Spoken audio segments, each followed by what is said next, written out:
अस्सलाम वालेकुम जी। Welcome to week 8 day 1। उम्मीद आप सब खैरियत से होंगे, ठीक ठाक होंगे। अच्छा जी, लास्ट वीक हम लोगों ने जो मेन टॉपिक पढ़ा था वो राउटिंग का था, जिसमें स्टैटिक राउटिंग मैं आप लोगों के साथ डिस्कस कर चुका हूँ। स्टैटिक राउटिंग करवाने के सिस्को आईओएस में जो दो मेथड्स हैं वो आप लोगों ने देखे। उसमें एक था आउटगोइंग इंटरफेस के साथ, और जो दूसरा तरीका है वो है नेक्स्ट हॉप आईपी एड्रेस के साथ। कुछ छोटी छोटी चीजें उसके अंदर अभी बाकी हैं, इंशाल्लाह आज के लेक्चर में वो भी मुकम्मल हो जाएंगी। आज जो टॉपिक मैंने आपको कवर करवाने हैं उनमें एक तो डायनामिक राउटिंग का इंट्रोडक्शन है, सिर्फ इंट्रोडक्शन। डायनामिक राउटिंग को अगर हम डिटेल से पढ़ने की बात करें तो अगर आप अपनी आउटलाइन देखें तो उसमें आइंदा आने वाले हफ्तों में हम डायनामिक राउटिंग को डिटेल से पढ़ेंगे, और वो कोई एक आधा हफ्ता नहीं है। मुझे याद पड़ता है कि कोई आपके 2 ढाई महीने के कंटेंट्स ऐसे हैं जो डायनामिक राउटिंग के ऊपर ही है। ठीक है जी। तो डायनामिक राउटिंग एक लंबा चौड़ा टॉपिक है, लेकिन वो अभी शुरू नहीं होगा, आज हम सिर्फ उसका इंट्रोडक्शन देख रहे हैं। उसके अलावा एक लैब डायग्राम नहीं बनाएंगे। लास्ट टाइम एक बना ली थी हमने जिसमें दो राउटर से सिर्फ, और आपको मैंने उसमें एक चीज नोटिस करवाई थी कि किसी भी सोर्स से डेस्टिनेशन पे आपने जाना है, किसी भी डेस्टिनेशन पे जाना है, तो पॉसिबल पाथ ही एक है उसमें। और जाहिर है फिर अगर पॉसिबल पाथ ही एक है तो बेस्ट भी वही होगा। ठीक है जी। किसी किस्म की कोई कैलकुलेशन, कोई हिसाब किताब तो हमें लगाने की जरूरत ही नहीं पड़ रही थी उसमें। और उसमें स्टैटिक राउटिंग करवाना भी हमारे लिए कोई इतना मुश्किल नहीं था, आसानी से हमने कर ली थी। आज एक काम हम ये करेंगे कि एक लैब डायग्राम हमने और ऐड कर लेनी है, जो पुराने वाली के मुकाबले में थोड़ी सी कॉम्प्लेक्स होगी। लेट्स अगर लास्ट टाइम दो राउटर थे, यानी हमने कंसिडर किया हुआ था कि दो ब्रांचेस हैं, तो आज ब्रांचेस 3 कर लेंगे, और मेक श्योर करेंगे कि किसी सोर्स से डेस्टिनेशन तक पहुंचने के लिए पॉसिबल पाथ एक से ज्यादा हो। तभी दो में से किसी एक को चुनने में हमें आसानी भी होगी और एक सेंस ऑफ अचीवमेंट भी होगी कि हमने खुद भी कुछ ना कुछ कैलकुलेट किया, कोई हिसाब किताब लगा के हम राउटिंग करवा रहे हैं। ठीक है। तो एक हमने ये काम करना है आज। पहला इंट्रोडक्शन होगा डायनामिक राउटिंग का, उसके बाद हम बनाएंगे एक डायग्राम, नहीं उसमें मल्टीपल चीजें और सीख जाएंगे। वो कैसे? लास्ट टाइम अगर आप देखें, आपने एक वैन लिंक अप किया था और दो लैन थे। ठीक है। क्योंकि पहली दफा कर रहे थे, समझ भी रहे थे, तो हमें कई घंटे लग गए थे। अगर हम अपने लेक्चर्स इकट्ठे करें तो मेरा ख्याल है 5-6 घंटे हमने उन्हीं को डिस्कस किया था। अब जेन में ये आता है कि हम वैसे तो बड़ी बड़ी बातें करते हैं, 500 ब्रांचेस, 1000 ब्रांचेस, 1500 ब्रांचेस, इससे भी ज्यादा ब्रांचेस होती हैं, बड़े बड़े नेटवर्क्स होते हैं, तो लिंक्स तो उनमें उससे भी ज्यादा होते होंगे। बिल्कुल ऐसे ही है। तो हजारों की तादाद में लिंक्स होंगे जी, बिल्कुल हजारों की तादाद में लिंक्स हो सकते हैं। तो उन्हें आप करने में तो फिर बहुत ही ज्यादा वक्त लग जाता होगा। यानी हम ऐसे सोचे ना, हमें एक प्रोजेक्ट मिल जाए किसी कंपनी का जिसमें इसी तरह 500, 1000, 1500 ब्रांचेस हैं। ठीक है। तो उसमें तो सिर्फ लिंक अप करने की अगर हम बात करें तो हमें तो बहुत लंबा अरसा, कई साल चाहिए होंगे सिर्फ लिंक अप करने के लिए। पता लगे उस कंपनी का मालिक ही फौत हो गया आपको प्रोजेक्ट देने के बाद, और अपनी जिंदगी में वो अपना नेटवर्क आप होता नहीं देख सका आपके हाथों। ठीक है जी। और वो आगे वसीयत कर गया अपनी नस्लों को कि एक दिन आएगा हमारा नेटवर्क अप हो जाएगा। ठीक है। तो ये तो सिर्फ बेस, इसको तो हम एक तरह से इनिशियल कॉन्फ़िगरेशन ही मानते हैं, लिंक शिंक अप करना। तो इसके बाद बाकी के मसले शुरू होने हैं, स्टैटिक डायनामिक राउटिंग, फिर उसके बाद पॉलिसीज, सिक्योरिटी वगैरह वगैरह। ये सारी चीजें तो उससे भी ज्यादा टाइम कंज्यूमिंग हो सकती हैं, उसमें तो फिर आप और ज्यादा वक्त लगाएंगे। तो जेन में एक सवाल आता है कि ये जो बड़े बड़े प्रोजेक्ट्स होते हैं उसमें फिर हम कॉन्फ़िगरेशन को कम से कम टाइम में कैसे मैनेज कर लेते हैं, उसका तरीकाकार क्या होता है। ठीक है। और एक और सवाल भी आता है, आप कहेंगे सर ये जिस तरह हम बातें कर रहे हैं बड़े प्रोजेक्ट्स की, इसके लिए तो फिर मैन पावर भी बहुत ज्यादा चाहिए होती होगी, यानी हमें इंजीनियर्स भी बहुत ज्यादा चाहिए होंगे। हमने कभी अखबारात में, किसी भी प्लेटफॉर्म पे या लिंक्डइन पे वगैरह वगैरह, कभी किसी प्लेटफॉर्म पे हमने ऐसी न्यूज नहीं सुनी कि किसी कंपनी ने कहा जी 500 काबिल नेटवर्क एडमिनिस्ट्रेटर हमें दरकार है, तो आप इस ईमेल पे अपना सीवी फॉरवर्ड कर दें, या 1000 नेटवर्क इंजीनियर की वैकेंसीज हैं तो आप हमारे से राब्ता करें। ऐसे इश्तिहारात हम लोगों ने कभी नहीं देखे। ठीक है जी, जब भी जॉब अपॉर्चुनिटी आती है, 1 या 2 या 3 बंदों को जो है वो बुलाया जा रहा होता है कि इतनी वैकेंसीज हैं तो आप अप्लाई कर सकते हैं। तो कम से कम मैन पावर के साथ हम किस तरह से बड़े बड़े प्रोजेक्ट्स को हैंडल कर लेते हैं। एक और चीज भी जेहन में आती है कि सर ये जो कंट्री वाइड या वर्ल्ड वाइड नेटवर्क्स होते हैं, तो उसमें क्या ऐसा किया जाता होगा, लाइक हमें एक प्रोजेक्ट मिल गया, 500 ब्रांचेस हैं पूरे मुल्क के अंदर है, तो हम क्या टीमें बना के कहते होंगे फैल जाओ पूरे मुल्क के अंदर, बसें भर भर के जा रही हैं, वो उधर नॉर्थ की तरफ जा रहा है, कोई साउथ जा रहा है, कोई ईस्ट, कोई वेस्ट, हर तरफ फैल जाओ। ठीक है जी। और ये क्या इस तरीके से किया जाता है? और अगर कोई वर्ल्ड वाइड है, दूसरे ममालिक में भी है, तो क्या वहां पे आप फिर टिकट लेके उनको दूसरे मुल्क भेजेंगे? तो ये क्या सीन होता है? ऐसा कुछ होते हुए आमतौर पे हम देखते नहीं है, या इतना कम होता है कि वो नोटिसेबल ही नहीं होता। तो ये सारी चीजें जो है वो कैसे मैनेज हो जाती हैं? ये आज की जो हम डायग्राम बनाएंगे ना, उसमें इन सवालों के काफी हद तक जवाब आप लोगों को मिल जाएंगे कि कम से कम टाइम में, कम से कम मैन पावर के साथ हम बड़े बड़े प्रोजेक्ट्स कैसे हैंडल कर लेते हैं। ठीक है जी, तो एक हमें ये चीज सीखने को मिल जाएगी। उसके बाद आपको डिफॉल्ट रूट याद होगा, जिक्र तो हमने किया हुआ डिफॉल्ट रूट का, आज डिफॉल्ट रूट को कॉन्फ़िगर भी कर लेंगे। ठीक है जी, डिफॉल्ट रूट कैसे कॉन्फ़िगर होता है, उसकी कॉन्फ़िगरेशन को देखना भी हमारे आज के लेक्चर का हिस्सा है। ठीक है जी, ये कुछ मेन काम है जो मैंने आज आपको कराने हैं। इंट्रोडक्शन डायनामिक राउटिंग का, उसके बाद एक थोड़ी सी कॉम्प्लेक्स डायग्राम, इतनी भी कॉम्प्लेक्स नहीं है, बस ब्रांचेस 2 से 3 कर लेंगे, और उसको ऐसे कॉन्फ़िगर करना है कि कम से कम वक्त में और कम से कम मैन पावर के साथ वो कैसे जल्दी कॉन्फ़िगर हो सकती है। ठीक है जी, तो ये चीज सीखेंगे। उसमें स्टैटिक राउटिंग करवाएंगे। जाहिर आप बना के फिर ऐसे तो नहीं छोड़ देंगे ना, कॉम्प्लेक्स डायग्राम है तो उसमें स्टैटिक राउटिंग कैसे होगी वो भी सीखेंगे, डिफॉल्ट राउटिंग कैसे होगी वो भी सीखेंगे। और एंड पे आज के लेक्चर में सबनेटिंग, मैंने आपको कहा था हमारे कोर्स का एक बड़ा अहम टॉपिक है, वक्त के साथ साथ चीजें भूलना शुरू हो जाती हैं। तो एंड पे ना, बिल्कुल एंड पे आज के लेक्चर के थोड़ी सी सबनेटिंग की रिवीजन कर लेंगे। रिवीजन के लिए तरीकाकार यही होगा कि कुछ सवालात मैं आपके सामने रखूंगा, आप उन्हें सॉल्व कीजिएगा। एक छोटा सा प्रोजेक्ट है, वो मेरे सामने इस तरह से आया था कि किसी यूनिवर्सिटी ने अपनी क्लास में दिया था। ठीक है, तो मेरा कोई स्टूडेंट था वहां पे उनमें से, उसने मुझे भेज दिया आगे से। ठीक है जी, तो वो उस चक्कर में वो प्रोजेक्ट मेरे पास आया हुआ है, अच्छा प्रोजेक्ट है, काफी उसमें लर्निंग हो जाती है, तो वो मैं आप लोगों के साथ शेयर करूंगा एंड पे, जिसको आपने सॉल्व करना होगा। ठीक है, फिर बाकी के टॉपिक जो है इंशाल्लाह वो कल के लेक्चर में चलेंगे। आज एक और बड़ा अहम काम जो आप लोगों ने घर जाके करना है वो ये है कि पैकेट ट्रेसर तो आपके पास है, सिस्को पैकेट ट्रेसर वर्जन 6.2 हर बंदे के पास चल रहा है। आज आपने जाके अपने पास एक नया सॉफ्टवेयर इंस्टॉल कर लेना है जिसका नाम है GNS3। उसकी इंस्टॉलेशन के हवाले से तमाम तर गाइडलाइन जो है वो आज के लेक्चर के एंड पे मैं आप लोगों के साथ शेयर कर लूंगा। उसमें आपको मेरी कतन कोई जरूरत नहीं है, क्योंकि मैंने उसकी इंस्टॉलेशन की एक वीडियो बनाई हुई है। वीडियो ऑलरेडी आपके पास है आपके उस फोल्डर में, सॉफ्टवेयर वाला फोल्डर याद है? मैंने कहा था जैसे जैसे मैं बताता जाऊं वैसे वैसे आपने चीजें डाउनलोड करते जाना है। तो मैं फोल्डर ओपन करूंगा और आपको तरतीब से बता दूंगा कि आपने क्या क्या स्टेप्स फॉलो करने हैं, किस तरीके से इसको आपने लेकर चलना है। ठीक है, कोई मुश्किल नहीं है, वीडियो प्ले कीजिएगा और स्टेप बाय स्टेप देखते जाइएगा, वीडियो पॉज कीजिएगा, फिर वो स्टेप कर लीजिएगा, फिर वीडियो पॉज कीजिएगा, फिर अगले स्टेप्स कर लीजिएगा, तो इजीली आप इंस्टॉल कर लेंगे। कल से आप सब लोगों के पास आपके लैपटॉप्स में GNS3 होना चाहिए। कोशिश करें कि और ऑनलाइन वालों के लिए भी जाहिर है ऐसा ही है, आप लोग जब क्लास में बैठे हो आपके पास आपका लैपटॉप होना जरूर चाहिए। ये अब मौके के लिहाज से मैं फैसला करूंगा कि लैब आप लोगों ने मेरे साथ क्लास में करनी है या नहीं। कुछ लैब ऐसी हो सकती हैं जो आप मेरे साथ कर सकें, कुछ लैब्स ऐसी होंगी जिन पे मैं चाहूंगा आपकी पूरी तवज्जो जो है वो टॉपिक की तरफ हो, आप पहले समझ लें उसके बाद आप इंप्लीमेंट करें। तो जिस तरह 6.2 वाला पैकेट रेसर आप सबके पास है, कल से GNS3 भी सबके पास इंस्टॉल्ड होना चाहिए कि मैं अगर आपको क्लास में कोई टास्क देता हूं तो आप सब लोग रेडी हो। भाई आपके पास अगर लैपटॉप नहीं होगा, उस पर GNS3 इंस्टॉल्ड नहीं होगा, फिर आप फारिग बैठे होंगे, बाकी लोग काम कर रहे होंगे।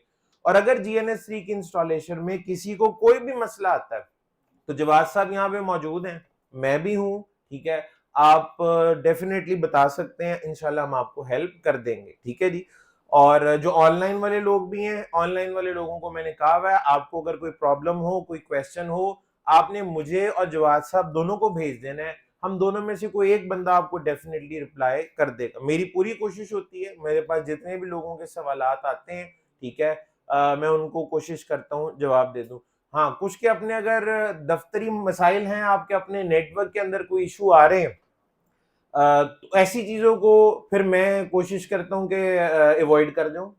हाँ, अगर इस क्लास से रिलेटेड आपका कोई सवाल है, ठीक है जी, जो आपने टॉपिक पढ़ा है उससे रिलेटेड है, तो मेरी कोशिश होती है कि फौरी तौर पे आपको उसका जवाब जो है वो दे दिया जाए। ठीक हो गया? तो जवाद साहब भी हैं, मैं भी हूँ, इंशाल्लाह हमारी पूरी कोशिश है।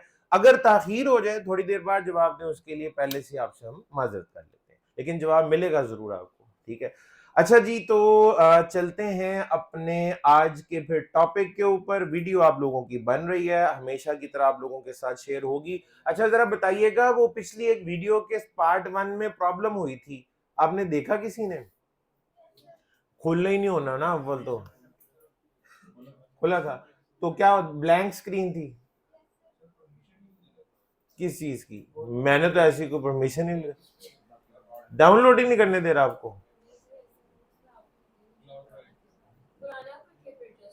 हाँ, वो तो मैंने उस वक्त बता भी दिया था कि मैंने इसकी एक रिप्लेसमेंट आपको दे दी, ठीक। इसका लैपटॉप बल्कि ये खुद ही खराब है, ठीक है।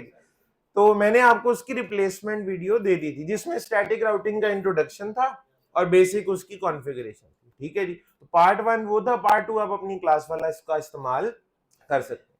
और याद रखिएगा, मैं जो कुछ भी आपको पढ़ा रहा हूँ और आइंदा भी पढ़ाऊंगा, हर चीज की कई कई 100 वीडियोस बनी हुई है पहले से। कभी कोई डिजास्टर हो गया तो हमारे पास बैकअप जो है वो मौजूद होता है, तो उसकी आपने टेंशन नहीं लेनी। अपनी क्लास वाली वीडियो का फायदा ये होता है कि आप उसमें रिलेट कर पाते हैं कि इस वक्त क्लास में ये कुछ हो रहा था, ठीक है जी। वो एक तरह से आप वैसे कुछ ज्यादा फर्क नहीं होगा। मैं अपनी मेरी आप 2 वीडियोस देख लें, उसमें कुछ हर चीज नपी तुली होती है, मजाक भी वही होंगे, लतीफे में हर दफा नए लतीफे तो नहीं बना सकता, ठीक है जी। तो सब कुछ वैसे ही होगा, बड़ा मुश्किल होता है फर्क जो है निकालना, ठीक है। तो इतने सालों की रियाजत है, वो मजाक थोड़ी है, ठीक है जी। चले जी, तो सबसे पहले डायनामिक राउटिंग का इंट्रोडक्शन, इसकी मैं आपको अहमियत ये बता देता हूँ। ये जो अगले चंद मिनट की गुफ्तगू हम करने जा रहे हैं, इसमें जो है वो क्या कहते हैं, इंटरव्यू पॉइंट ऑफ व्यू से, इंटरव्यू के लिहाज से अहम चीजें हैं, ठीक है जी। इंटरव्यू के लिहाज से अहम चीजें मैं दोबारा चेक कर लूं दोबारा, ये ना हो कि आज फिर जो है वही वाला काम। अच्छा, तो ये जो अगले चंद मिनट की डिस्कशन आपके साथ होगी, इसमें इंटरव्यू का कंटेंट बहुत ज्यादा है। इंटरव्यू में बहुत सारे सवालात इससे रिलेटेड पूछे जाते हैं, ठीक है जी। तो शुरू करते हैं जी डायनामिक राउटिंग को। सबसे पहले जरा बताइएगा, डायनामिक राउटिंग क्या होती है? सॉरी, बल्कि ये बताएं राउटिंग क्या होती है, यहां से शुरू करते हैं। Selection of best path. Static routing क्या होती है? By network administrate, selection of best path by network administrate. Dynamic routing क्या होती है? Selection of best path by resources, तो उसमें राउटिंग प्रोटोकॉल, ऐसे आम प्रोटोकॉल नहीं, routing protocol. Selection of best path by routing protocol. चलिए इसको लिख भी लेते हैं जी, selection of best path by routing protocol, selection of best path by routing protocols, ठीक है जी। तो इसका मतलब इस डेफिनेशन में नजर आ रहा है कि सबसे इंपॉर्टेंट चीज जो है ना इसमें, वो राउटिंग प्रोटोकॉल ही है। यानी डायनामिक राउटिंग में मेन कहानी है ही राउटिंग प्रोटोकॉल्स की। अच्छा, इससे पहले कि हम कोर्स में आगे बढ़ते जाएं, ये जो आपको बार बार चीजें भूल जाती हैं, ठीक है, इसका कोई अपना इलाज निकालें आप, इसका क्या हल हो सकता है? नहीं, वाकई बड़ा जरूरी है याद रखना, क्योंकि आप लोग ये चाहते हैं ना कि ये बस कोर्स चल ही रहा हो तो हमारी जॉब भी हो जाए उस दौरान, सबकी ख्वाहिश है। आप पूरा होने का भी इंतजार नहीं करना चाह रहे हर बंदा, ठीक है, उनको काम मिल जाए, कोई प्रोजेक्ट मिल जाए, जॉब मिल जाए, वो तो इंटरव्यू तो लेंगे, ऐसे तो नहीं हो सकता इंटरव्यू के बगैर या किसी टेस्ट के बगैर आपकी हायरिंग हो जाए। इंटरव्यू में सवाल भी पूछेंगे और यही सारा कुछ पूछेंगे, ये यकीन कर लें आप, इसकी मैं गारंटी दे रहा हूँ आप, ठीक है जी। आपको याद कैसे होगा, इसका क्या अब सोचा आप लोगों ने, क्या कर सकते हैं आप इसके लिए? मैंने तो बड़े अजीबोगरीब बातें सुनी है, वो काबिल अमल है ही नहीं। सोशल मीडिया में बड़ा कुछ चल रहा होता है, एक 3-2-1 फार्मूला है जी, सोने से 3 घंटे पहले खाना पीना छोड़ दें, सोने से 2 घंटे पहले मेडिटेट करें, अच्छी अच्छी चीजों के बारे में सोचें, ठीक है जी। 1 घंटा पहले अपने तमाम तर गैजेट्स बंद कर दें, फोन दूर रख दें, ठीक है जी, और फिर आप सोए, तो आपकी मेमोरी बढ़ती है इससे। अब ये सबसे मुश्किल काम है, बंदा कहता है मैं कुछ और ही कर लेता हूँ, ये रहने दे, ये नहीं हो सकता। तो एक तो ये है, ये चल रहा है, ये आप आजमा के देख सकते हैं, शायद को फर्क पड़ जाए। मैं बिल्कुल ऐसा नहीं करता, ठीक है जी। अच्छा, मुझे याद रहने की सिर्फ एक ही वजह है, मैं कॉन्टिन्यूसली पढ़ा रहा हूँ। अगर मैं पढ़ाना छोड़ दूंगा या गैप आएगा तो ये मुझे भी भूल जाएगा, ठीक है जी। और ऐसा ही है, तो या तो फिर ये तरीका है कि रिवाइज करें किसी तरीके से। एक और तरीका भी, अगर आप खुद बोर होते हैं ना, किसी और को पढ़ाना शुरू कर दें आप, वो दोस्त को पढ़ा लें, ठीक है जी, जो आपने खुद पढ़ा हुआ है, ठीक है। या खुद बैठ के रिवाइज करना तो वाकई मुश्किल काम है, या फिर 3-2-1 वाला फॉर्मूला कर लें आप, इनमें से कुछ तो करें। बादाम खा के देख लें, हरीरे खा के देख लें, वो सारे टोटके जो है। याद रखना जी, आपकी अब जिम्मेदारी है, कुछ करें इसके लिए, भूलना नहीं चाहिए आपको, वरना फायदा कोई नहीं होना। ये तो मुझे पता है, मौके पे तो आपको चीज समझ आ जाती है। आज जब आप यहाँ से उठ के जाएंगे, आपको आज की बातें समझ आई होंगी, ऐसा नहीं, लेकिन वो याद नहीं रहती, ये प्रॉब्लम है। ये इसका जल्दी हल कर लें, इससे पहले कि आपको कोई नुकसान पहुंचे, ठीक है। चलें, तो सिलेक्शन और best path by routing protocol, तो सारी कहानी घूमेगी राउटिंग प्रोटोकॉल के गिर्द। तो डायनामिक राउटिंग में सारी स्टोरी है ही राउटिंग प्रोटोकॉल की। अच्छा जी, ये जो राउटिंग प्रोटोकॉल है ना, इंटरव्यू वाले ने इसी तरह से चलना आपके साथ। वो शुरू करेगा राउटिंग क्या होती है, फिर स्टैटिक क्या होती है, फिर डायनामिक राउटिंग क्या होती है, ठीक है। फिर वो कहेगा अच्छा राउटिंग प्रोटोकॉल होते हैं। राउटिंग प्रोटोकॉल की टाइप्स भी है या एक ही तरह के सारे प्रोटोकॉल होते हैं? तो there are 2 different types of routing protocol. There are 2 types of routing protocol. Routing protocol जी 2 तरह के हैं। नंबर 1, पहली कैटेगरी कहते हैं जी आईजीपी या इंटीरियर गेटवे प्रोटोकॉल, और दूसरी कैटेगरी है इसमें EGP, exterior gateway protocol. Interior gateway protocols और एक्सटीरियर गेटवे प्रोटोकॉल्स। हर चीज जो इंटरव्यू के लिए है, मैं वो एग्जाम के लिए भी इंपॉर्टेंट होती है। तो राउटिंग प्रोटोकॉल्स की 2 कैटेगरीज या 2 टाइप्स है, एक आईजीपी और दूसरी EGP, interior gateway and exterior gateway. ये इंटीरियर और एक्सटीरियर क्या होता है? इस वक्त हम इस बिल्डिंग को इसके इंटीरियर की तरफ से देख रहे हैं, हम अंदर बैठे हुए, तो ये इंटीरियर नजर आ रहा है। बाहर से जाके देखेंगे तो हमें एक्सटीरियर नजर आएगा। तो अब यहां पे किस चीज के इंटीरियर और एक्सटीरियर की बात हो रही है? सादा लफ्जों में आप आईजीपी और ईजीपी की डेफिनेशन जानना चाह रहे हैं और इनमें फर्क जानना चाह रहे हैं, तो आईजीपी से शुरुआत कर लेते हैं जी, फिर ईजीपी को डिस्कस कर लेंगे। अच्छा, यहां मैं आपको एक चीज बता दूं, कुछ यहां पे ना आपको थोड़ा सा हौसला और सब्र रखना होगा। आईजीपी की जब मैं पहली डेफिनेशन लिखूंगा ना, उसमें एक नई टर्म आ जाएगी जो आपको समझ नहीं आएगी, फिर मुझे उसे डिफाइन करना पड़ेगा। फिर उसमें फिर एक नई टर्म आ जाएगी, उसकी समझ नहीं आएगी, फिर मुझे उसे डिफाइन करना पड़ेगा। तीसरी डेफिनेशन के बाद जाके आपको तीनों डेफिनेशन समझ आएगी। आप कहीं शुरू ही तीसरी से कर ले, वो नहीं हो सकता, चलना तो तरतीब से पड़ेगा। तो ये चेन है पूरी डेफिनेशंस की, ठीक है। जब ये तीनों मुकम्मल होंगी फिर पूरा कॉन्सेप्ट समझ आएगा। तो लेट्स स्टार्ट कि आईजीपी क्या होता है, ठीक है जी। आईजीपी कौन से प्रोटोकॉल्स हैं, इनकी एग्जांपल्स क्या है, इनकी डेफिनेशन क्या है, तो इससे शुरुआत करते हैं।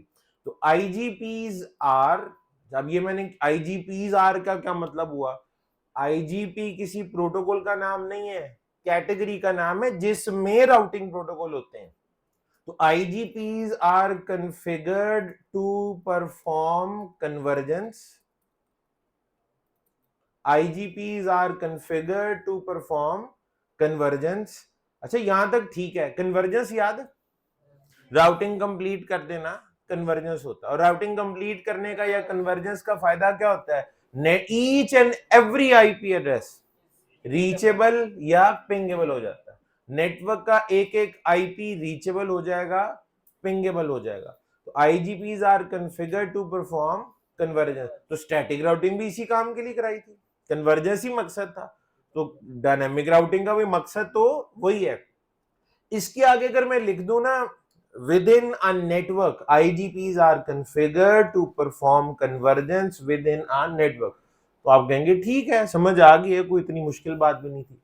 लेकिन जहां विद इन अ नेटवर्क लिखने का दिल चाह रहा है ना, वहां पे टर्म है with in an autonomous system. Autonomous system, अब ये ऑटोनोमस सिस्टम ने आके सारा मजा खराब कर दिया, सारा काम खराब कर दिया। यहाँ पे आना तो चाहिए था नेटवर्क, ठीक है, लेकिन यहाँ पे लिखा हुआ है autonomous system. IGPs are configured to perform convergence within an autonomous system। एक autonomous system में राउटिंग को मुकम्मल करने के लिए क्या किया जाता है? IGPs चलाए जाते हैं। एक autonomous system में राउटिंग को मुकम्मल करने के लिए IGPs को कॉन्फ़िगर किया जाता है। यहां पे अगर लिखा होता नेटवर्क तो बात खत्म हो जानी थी, लेकिन नेटवर्क की जगह लिखा हुआ है ऑटोनोमस सिस्टम। अब दिमाग में आते हैं ऑटोनोमस सिस्टम क्या चीज है। जब तक ये नहीं समझ आएगा तब तक IGP नहीं समझ आएगा।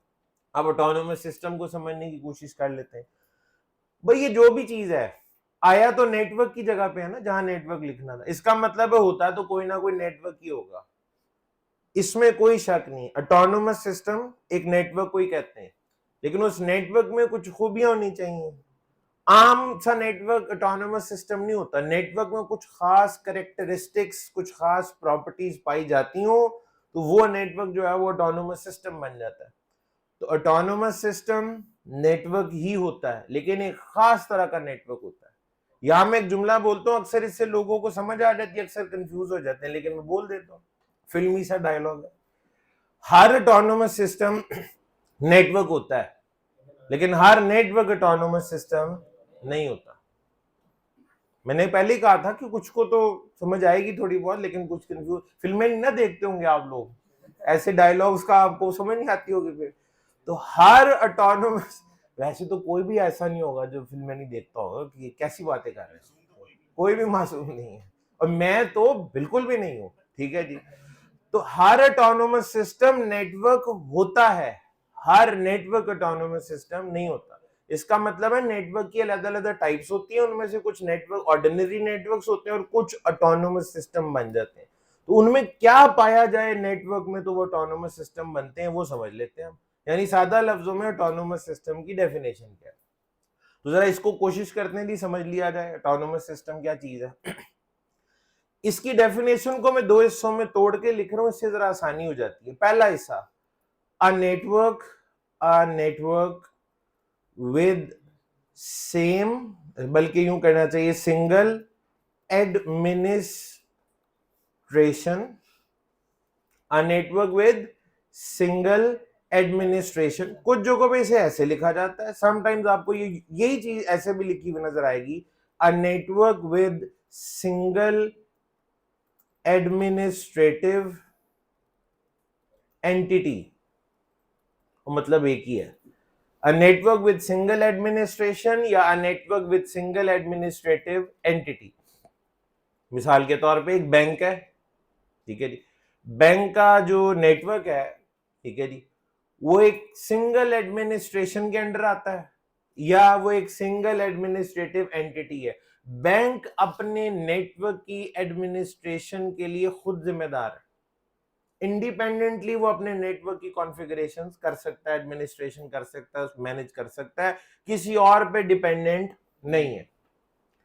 हॉस्पिटल का नेटवर्क है, वो भी एक सिंगल एडमिनिस्ट्रेशन है, अलहदा से सेपरेट एडमिनिस्ट्रेटिव एंटिटी है, वो अपने नेटवर्क के लिए खुद रिस्पॉन्सिबल है। हमारा कॉर्पोरेट का एक नेटवर्क है, हमारा कॉर्पोरेट का नेटवर्क एक अलहदा एडमिनिस्ट्रेटिव एंटिटी है, हम अपने नेटवर्क की एडमिनिस्ट्रेशन के लिए खुद रिस्पॉन्सिबल है। कुछ दो चार अलग अलग एडमिनिस्ट्रेशन मिलके हमारे नेटवर्क की कॉन्फ़िगरेशन या मैनेजमेंट नहीं करते, ठीक हो गया। तो इस तरह हमें दाएं बाएं जितनी भी अलग अलग ऑर्गेनाइजेशन नजर आ रही हैं, बिजनेसेस नजर आ रहे हैं, हर कोई एक अलग अलग सिंगल एडमिनिस्ट्रेटिव एंटिटी है और वो उस लिहाज से एक ऑटोनोमस सिस्टम है। ये नेटवर्क की डेफिनेशन का एक हिस्सा है। इसमें एक और शर्त भी ऐड होती है, वो भी कर लेते हैं हम साथ में शामिल। वो ये है, ये इस वाली से अब हमारा बराह रास्त ताल्लुक है, ये दूसरा पार्ट जो है इसका, अ नेटवर्क विद सेम कॉमन मतलब तो एक ही है ना, सेम कह लें कॉमन कह लें, अ नेटवर्क विद सेम या common and clear routing policy, a network with same या common and clear routing policy, किसी किस्म की कोई कंफ्यूजन नहीं होनी चाहिए। ऐसा नेटवर्क जिसकी राउटिंग पॉलिसी बिल्कुल क्लियर है और सेम है, उसे हम क्या कहते हैं? Autonomous system. राउटिंग पॉलिसी से मुराद, आप कहते हैं जी मेरे नेटवर्क में बेस्ट पाथ वो है जिसकी बैंडविड्थ ज्यादा होगी, बेहतरीन रास्ता वो होगा जिसकी बैंडविड्थ ज्यादा। अभी आपकी राउटिंग पॉलिसी है, सेम है पूरे नेटवर्क के अंदर, एक एक राउटर के ऊपर पॉलिसी यही है कि आपने बेस्ट पाथ को कैसे डिफाइन करना है, बैंडविड्थ ज्यादा होनी चाहिए। सेम पॉलिसी है आपके ऑटोनोमस सिस्टम के हर डिवाइस के ऊपर और क्लियर है, कोई इसमें कंफ्यूजन नहीं है, ठीक है। या आप कहते हैं जी मेरे नेटवर्क में बेहतरीन रास्ता वो है जिसमें डिस्टेंस कम है, a path with shortest distance, ये बेस्ट पाथ होगा, और ये डेफिनेशन आपके नेटवर्क की हर डिवाइस फॉलो कर रही है, तो आपका नेटवर्क ऑटोनोमस सिस्टम होगा। Same and clear routing policy, ठीक है जी, same and clear routing policy होनी चाहिए, कोई इसमें कॉन्फ्लिक्ट या कंफ्यूजन नहीं होना चाहिए। अब ध्यान से सुनिएगा, मैं कहता हूं मेरे नेटवर्क में बेहतरीन रास्ता वो है जिसमें बैंडविड्थ ज्यादा हो और डिले कम हो, maximum bandwidth and minimum delay, a path with maximum bandwidth and minimum delay is the best path. अब ये डेफिनेशन मेरे नेटवर्क की हर डिवाइस फॉलो कर रही है, ये पॉलिसी मेरे नेटवर्क की हर डिवाइस फॉलो कर रही है। जरा बताइएगा क्या ये ऑटोनोमस सिस्टम होगा?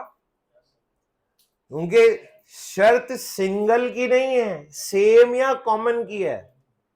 बैंडविड्थ एंड डिले, सिंगल होना तो शर्त नहीं, ये दो हैं लेकिन सेम तो है ना। नेटवर्क की हर डिवाइस ये पॉलिसी फॉलो कर रही है कि बैंडविड्थ मैक्सिमम हो और डिले मिनिमम हो, तो अब भी आपका नेटवर्क क्या होगा? Autonomous system. लेकिन अगर ऐसा हो जाए नेटवर्क की कुछ डिवाइसेस कहें a path with minimum distance is the best path, distance पे बात है, और कुछ डिवाइसेस पे कॉन्फ़िगर किया हो a path with maximum bandwidth और कुछ डिवाइसेस पे कॉन्फ़िगर किया हो a path with minimum delay, ठीक है जी। तो आपने क्या किया, एक ही नेटवर्क के अंदर अलग अलग राउटिंग पॉलिसीज कॉन्फ़िगर कर दी हैं अलग अलग डिवाइसेस के ऊपर। कुछ डिवाइसेस बैंडविड्थ को फॉलो कर रही हैं, कुछ डिस्टेंस को फॉलो कर रही हैं, और कुछ जो है वो डिले पे चल रही हैं। तो ये अब आपकी कॉमन पॉलिसी नहीं रही, clear and common routing policy नहीं रही। ये नेटवर्क एक ऑटोनोमस सिस्टम डेफिनेशन के मुताबिक नहीं हो सकता। एक ऑर्डिनरी नेटवर्क हो सकता है लेकिन एक ऑटोनोमस सिस्टम नहीं हो सकता, ठीक है। ये मैंने थोड़े से मुश्किल अल्फाज जो थे उससे बताने की कोशिश की। अब मैं आसान करता हूं, आपको आपकी जुबान में समझाता हूं ये कॉन्सेप्ट, ठीक है, जो आपको बोलेगा नहीं। अब सवाल यह है कि ये ऑटोनोमस सिस्टम बनाने की इतनी अहमियत क्या है कि आम नेटवर्क ना बनाया जाए, ऑटोनोमस सिस्टम बनाया जाए। इसकी एग्जांपल कुछ यूं है, हम लोग घरों में फैमिलीज की शक्ल में रहते हैं, उसका हमें फायदा ये होता है कि एक दूसरे की हेल्प कर लेते हैं, सपोर्ट कर लेते हैं, दुख दर्द खुशी गमी सब मिलकर सेलिब्रेट कर लेते हैं, बांट लेते हैं, ठीक है जी। और इसमें यह है कि इस सब के लिए जरूरी है कि हम आपस में बातचीत करें। मेरे साथ कोई प्रॉब्लम मैं बताऊंगा तो सॉल्व होएगी ना, ठीक है जी। तो हम आपस में बातचीत करें, और बातचीत करने के लिए हमारे दरमियान कोई कॉमन लैंग्वेज का होना बड़ा जरूरी है, एक ऐसी जुबान हो जो हम सबको समझ आए। तो लेट से अगर आपके घर में एक जुबान बोली जा रही है या दो जुबानें भी अगर बोली जा रही है, अंग्रेजी और उर्दू लेट से, या उर्दू और पंजाबी, और वो सबको समझ आती है, वो दोनों जुबानें सबको समझ आती हैं, तो ये कॉमन और क्लियर राउटिंग पॉलिसी होगी। ये आपका जो घर है ये एक ऑटोनोमस सिस्टम की मिसाल होगी, ठीक है, जिसमें सब एक पॉलिसी के ऊपर चल रहे हैं, कॉमन लैंग्वेज है जो सबको समझ आती है। तो ऐसा घर क्या होगा? ऑटोनोमस सिस्टम, जो कि एक मिसाल है बड़ी अच्छी एक अच्छा नेटवर्क है, एक अच्छा घर है। लेकिन अगर आपके घर में बगावत हो जाए, दो ग्रुप बन जाए, एक ग्रुप कहे जी आज के बाद सिर्फ उर्दू जुबान बोली जाएगी, दूसरा कहे जी आज के बाद सिर्फ अंग्रेजी जुबान बोली जाएगी, सारी लिखत पढ़त उसी के अंदर होगी, तो दो ग्रुप बन गए, ठीक है जी। सबसे पहला काम क्या होगा? इन दोनों ग्रुप्स के अंदर कम्युनिकेशन बंद हो जाएगी, क्योंकि कम्युनिकेशन के लिए जरूरी है कि आपके दरमियान कोई कॉमन लैंग्वेज हो। अगर आपके घर में दो ग्रुप्स में कम्युनिकेशन बंद हो गई तो ऑटोनोमस सिस्टम तो दूर की बात, आप तो नेटवर्क के लाने के लायक भी नहीं रहेंगे। क्यों? नेटवर्क की डेफिनेशन याद है? कनेक्टिविटी ऑफ टू और more than two devices so that they can communicate with each other. ठीक है जी, मैंने इस तरह से याद कराया था, पहला हिस्सा कनेक्टिविटी की बात करेगा और दूसरा मकसद बताएगा, मकसद क्या, तो मकसद कम्युनिकेशन। तो आपकी तो कम्युनिकेशन बंद हो गई है, तो आप तो फिर नेटवर्क भी नहीं रहे। ऑटोनोमस सिस्टम तो बहुत आला दर्जे का नेटवर्क होता है, आप तो एक आम नेटवर्क कहलाने के लायक भी नहीं रहेंगे। तो आपने कहा यार कम्युनिकेशन तो बहाल कराए। अब दो मुख्तलिफ जुबानें बोलने वालों के दरमियान कम्युनिकेशन अगर करवानी हो तो क्या तरीका है? दरमियान में आपको ट्रांसलेटर की जरूरत पड़ेगी, दरमियान में आपको ट्रांसलेटर की जरूरत पड़ेगी। अब आपको अपने घर में एक ट्रांसलेटर रखना पड़ेगा, जो एक की सुनेगा दूसरे को बताएगा, दूसरे की सुनेगा पहले को बताएगा।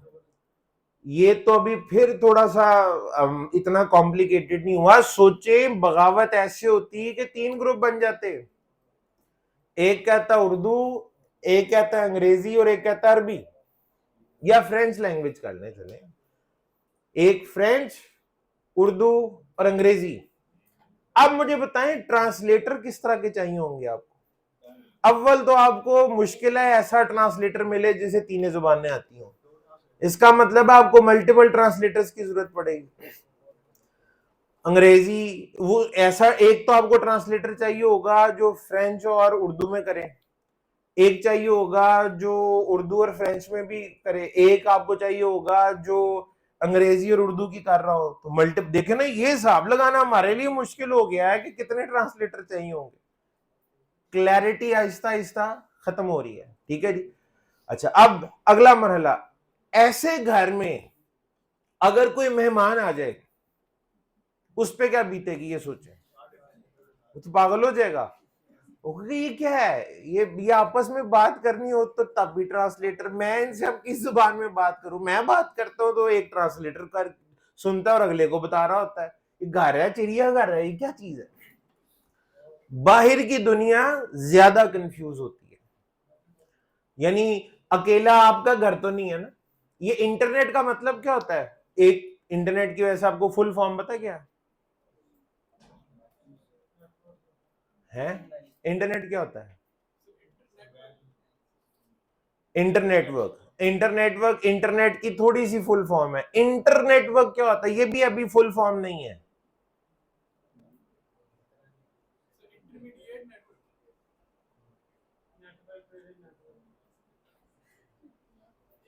अच्छा, हम लोग ना अपनी तरफ से एक मतलब निकाल लेते हैं, इंटर मीन्स डिफरेंट, ठीक है जी, और नेटवर्क यानी different network.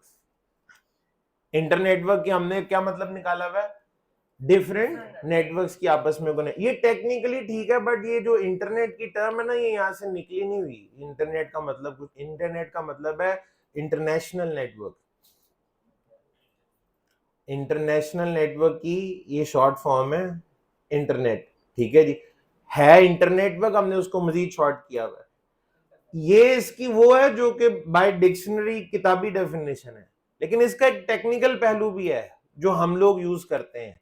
Inter means different, network का मतलब डिफरेंट नेटवर्क। तो इंटरनेट की एक तो मतलब है ना इंटरनेशनल नेटवर्क, दूसरा इसकी एक डेफिनेशन है अ नेटवर्क ऑफ नेटवर्क्स।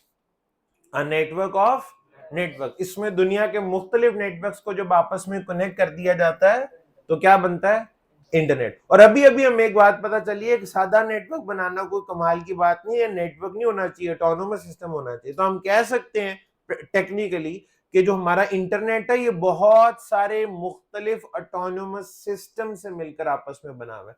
इसमें हम लोग अकेले नहीं है, इसमें हम लोग अकेले नहीं है। ठीक है, तो दूसरे लोग भी है ना, यानी आपका अकेली आपकी फैमिली तो दुनिया में नहीं आई हुई ना, और भी लोग हैं, वो आपके रिश्तेदार भी होंगे, वो आपसे मिलने भी आएंगे। ठीक है जी, आपको भी जाना पड़ेगा। तो वो जब आपके पास आएंगे तो फिर दोबारा आने की कोशिश नहीं करेंगे, क्योंकि जो आपने माहौल घर का बनाया हुआ है वो काबिल कबूल और काबिल बर्दाश्त नहीं है। ठीक है जी, मसला पड़ता है इससे। अच्छा, अब आप कहेंगे सर घर वाली बात तो समझ आ रही है, जुबानें मुख्तलिफ हो गई तो प्रॉब्लम आएगी, ये जो हम नेटवर्क की बात कर रहे थे थोड़ी देर पहले, जिसमें कुछ कह रहे थे डिस्टेंस देखेंगे, कुछ कह रहे थे बैंडविड्थ देखेंगे, कुछ कह रहे थे डिले, तो इनके दरमियान आपने कहा था स्टेप 1 तो ये कम्युनिकेशन रुक जाएगी, बिल्कुल रुक जाएगी, और ये नेटवर्क कहलाने के लायक भी नहीं रहेंगे। उन्हें भी तो फिर अब ट्रांसलेशन की जरूरत पड़ेगी ना, बिल्कुल पड़ेगी। तो क्या वहां पे भी ट्रांसलेशन होती है डिफरेंट राउटिंग पॉलिसीज के दरमियान? इसको हम राउटिंग पॉलिसी कह रहे हैं ना, बैंडविड्थ की बेस पे फैसला करना है, डिस्टेंस की बेस पे फैसला करना है, या डिले की, इसको हम राउटिंग पॉलिसी कह रहे हैं। तो जब डिफरेंट राउटिंग पॉलिसीज होती है ना, तो हमारे यहाँ जो ट्रांसलेशन वाला कॉन्सेप्ट है उसको हम कहते हैं रीडिस्ट्रीब्यूशन। रीडिस्ट्रीब्यूशन। अगर डिफरेंट राउटिंग पॉलिसीज हो, अगर किसी नेटवर्क में डिफरेंट राउटिंग पॉलिसीज हो, तो उनके दरमियान हमें कम्युनिकेशन के लिए क्या कराना, राउटिंग मुकम्मल कराने के लिए क्या कराना पड़ता है, रीडिस्ट्रीब्यूशन। इंटरव्यू का सवाल है कि एक नेटवर्क है जिसमें मुख्तलिफ राउटिंग पॉलिसीज हैं, तो उनमें कन्वर्जेंस कैसे होगी, राउटिंग कैसे मुकम्मल होगी? तो उसका जवाब है विद रीडिस्ट्रीब्यूशन, जो कि इक्विवेलेंट है ट्रांसलेशन वाले के, ट्रांसलेटर के, ठीक है।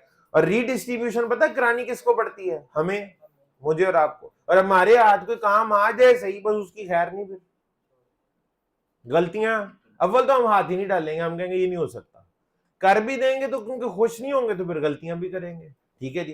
तो रीडिस्ट्रीब्यूशन को जी डिफाइन कैसे करेंगे हम? रीडिस्ट्रीब्यूशन को कैसे डिफाइन किया जा सकता है? तो रीडिस्ट्रीब्यूशन की डेफिनेशन कुछ इस तरीके से है, distribution is used to perform convergence between different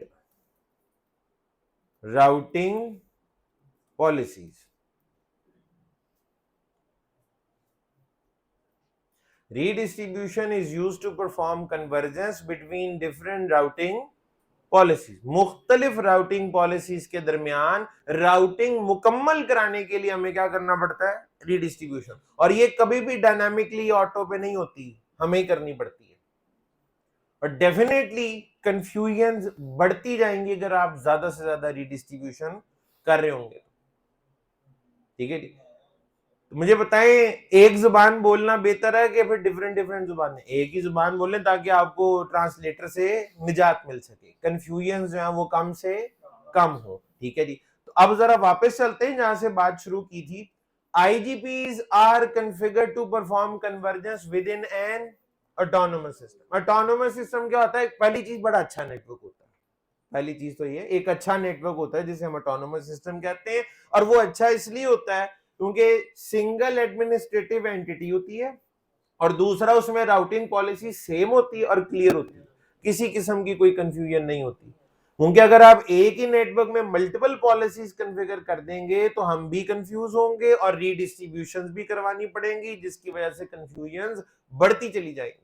तो आम नेटवर्क बनाने से बेहतर है कि क्या बनाया जाए, ऑटोनोमस सिस्टम। जी जी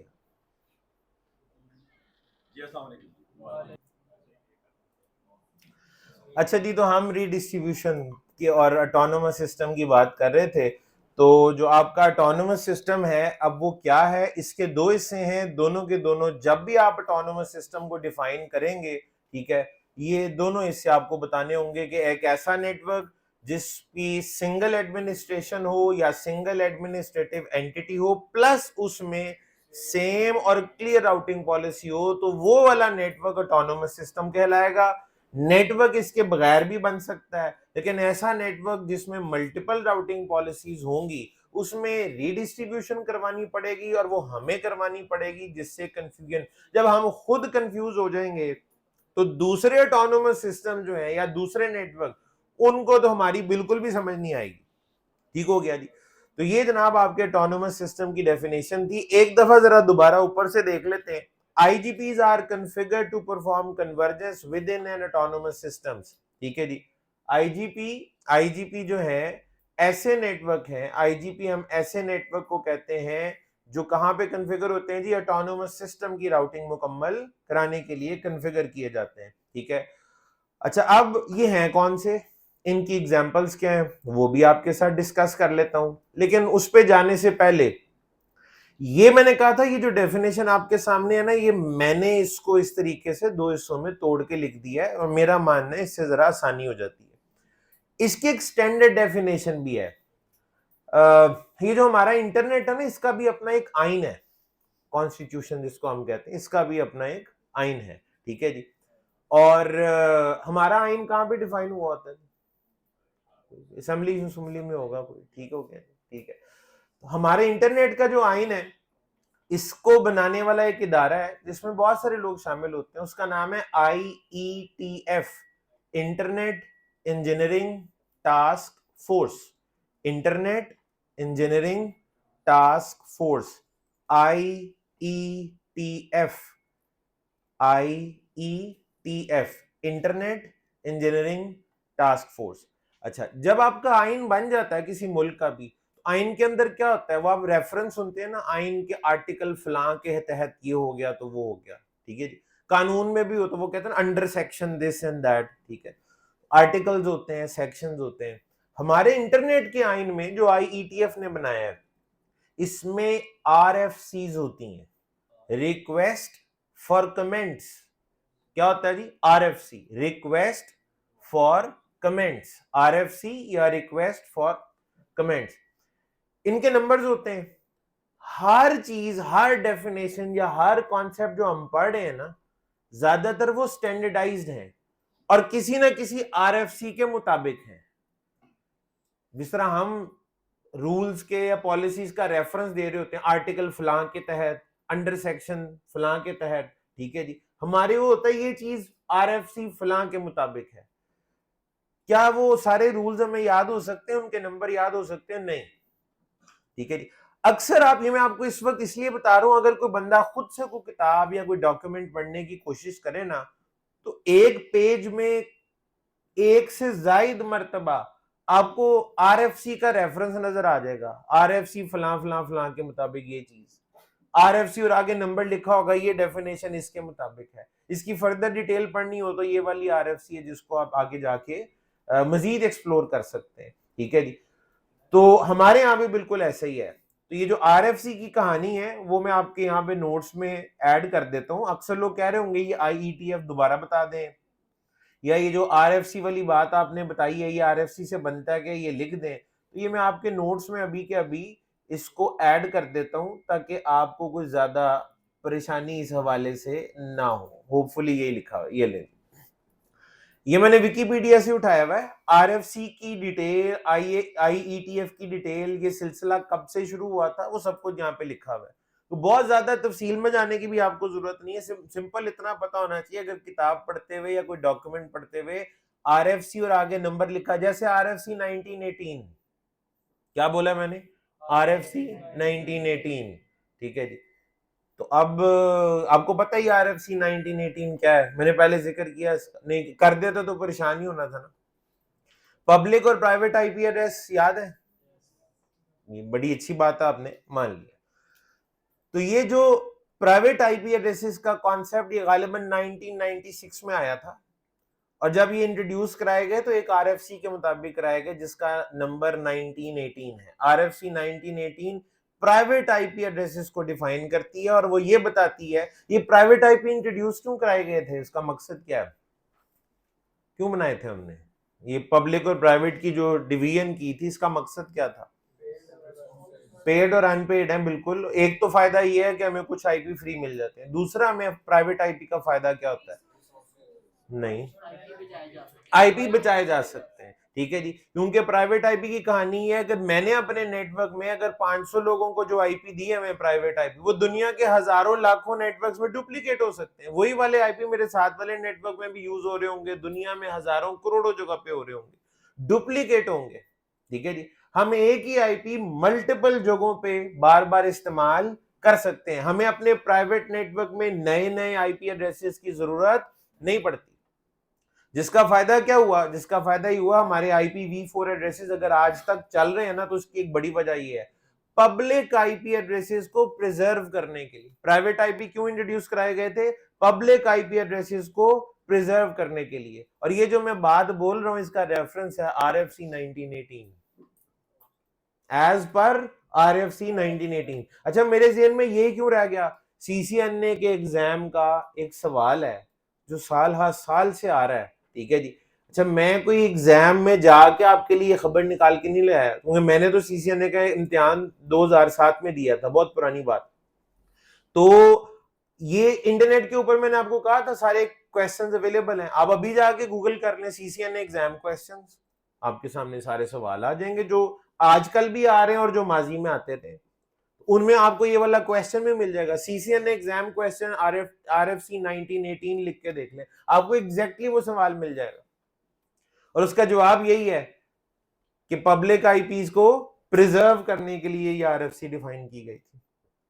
इसी तरह हम जब कहते हैं ना कि वो यूनिक लोकल एड्रेसेस में FD वाला यूज करना है, FC वाला यूज नहीं करना, वो बाद में होगा, इसकी भी एक RFC है, ये स्टेटमेंट भी एक RFC के मुताबिक है।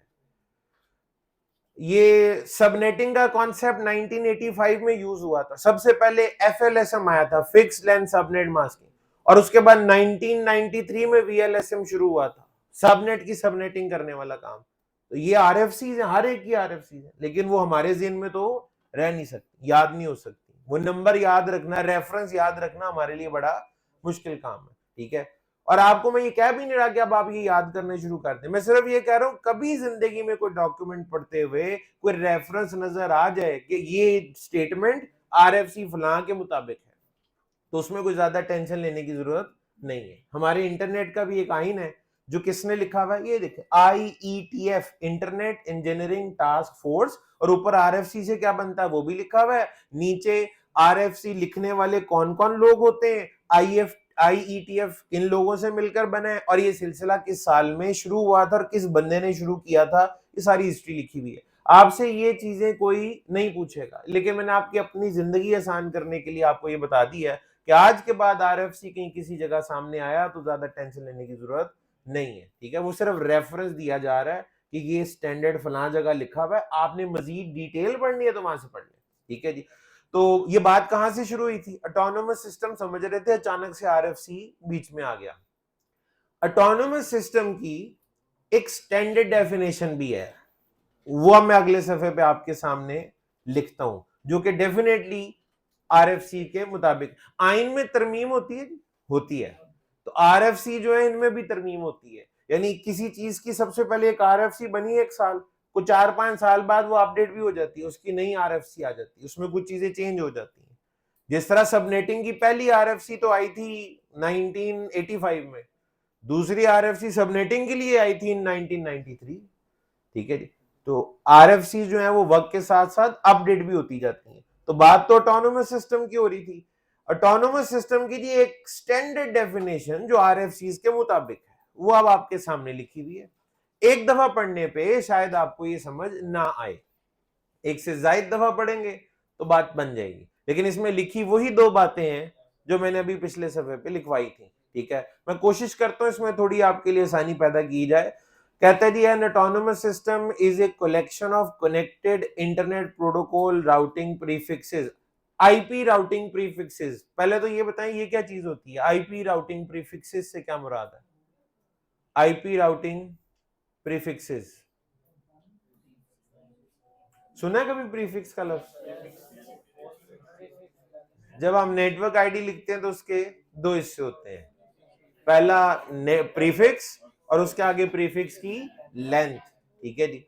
तो जब हम राउटिंग करा रहे होते हैं, ये लास्ट टाइम एस्टेब्लिश नहीं हो गया कि राउटिंग टेबल में नेटवर्क आईडीज होंगी, IP एड्रेसेस हो तो सकते हैं, लेकिन अमूमन हम IP एड्रेसेस के लिए राउटिंग करवाते नहीं है। तो राउटिंग टेबल में वो जो डायरेक्टली कनेक्टेड और स्टैटिक राउटिंग से एंट्रीज आती हैं, वो असल में होते क्या हैं, prefixes, IP routing prefixes.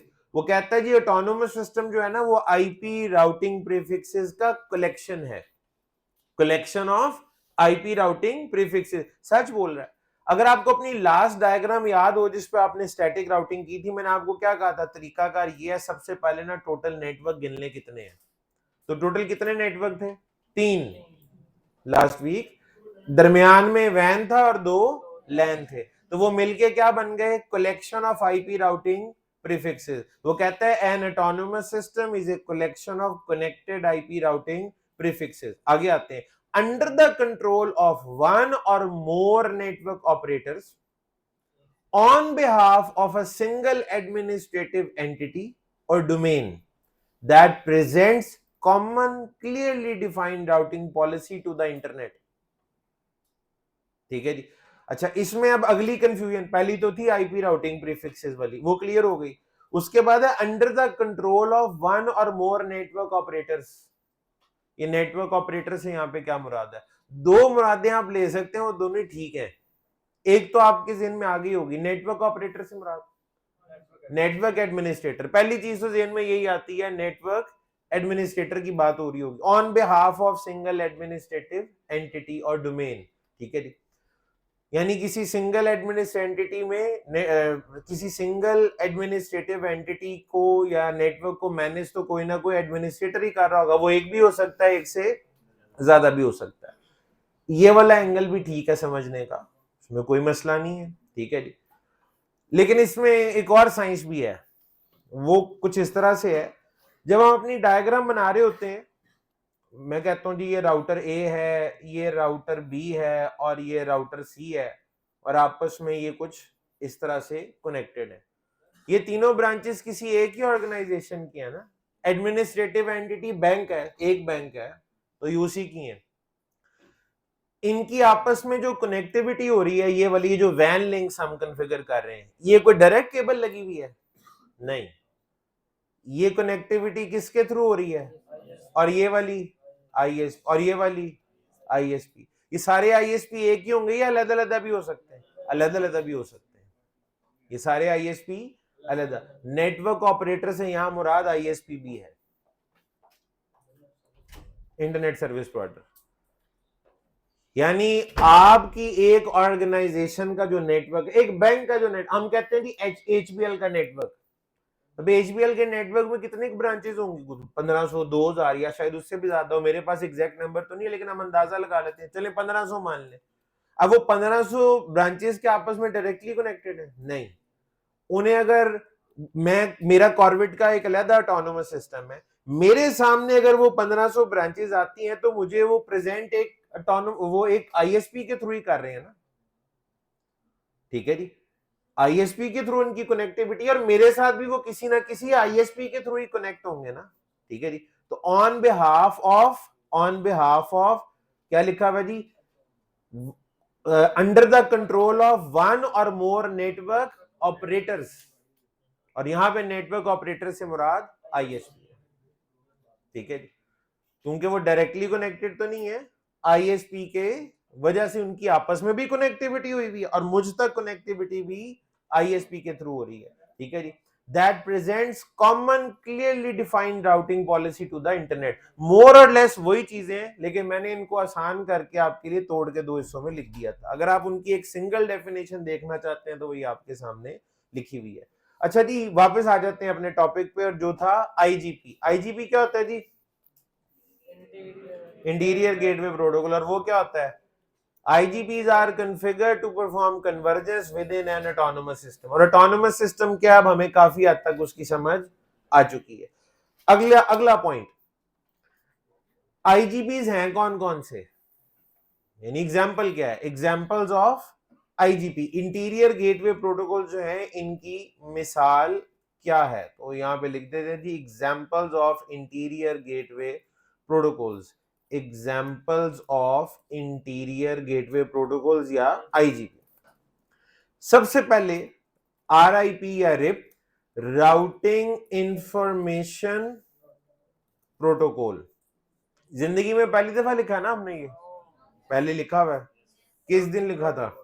OSI model की नेटवर्क लेयर को हमने जिस दिन डिफाइन किया था, जिस दिन पहली दफा राउटिंग का कॉन्सेप्ट पढ़ा था, जिस दिन पहली दफा स्टैटिक और डायनामिक राउटिंग पे बात हुई थी, उस दिन हमने इसको लिखा था. और मैंने कहा था इतनी दफा ही आपके सामने आएगा कि आपके ज़हन में बैठ ही जाएगा. तो आरआईपी या राउटिंग इंफॉर्मेशन प्रोटोकॉल. और एग्जांपल क्या है? IS-IS. ठीक है जी. Intermediate system to intermediate system. इस प्रोटोकॉल में इंटरमीडिएट सिस्टम राउटर को कहा जाता है बेसिकली, और उसी लिहाज से इस प्रोटोकॉल को राउटर टू राउटर प्रोटोकॉल भी कहते हैं, router to router protocol, intermediate system to intermediate system, routing information protocol, उसके बाद ISIS, ये भी एक इंटीरियर गेटवे प्रोटोकॉल है। और इसके बाद अगर हम बात करें तो जो नेक्स्ट प्रोटोकॉल है that is OSPF, open shortest path first, open shortest path first, OSPF। RIP भी एक इंटीरियर गेटवे प्रोटोकॉल है, ISIS भी एक IGP है, OSPF भी एक IGP है, और आखिरी प्रोटोकॉल उसके तो नाम में भी इंटीरियर गेटवे आता है, EIGRP, enhanced interior gateway routing protocol.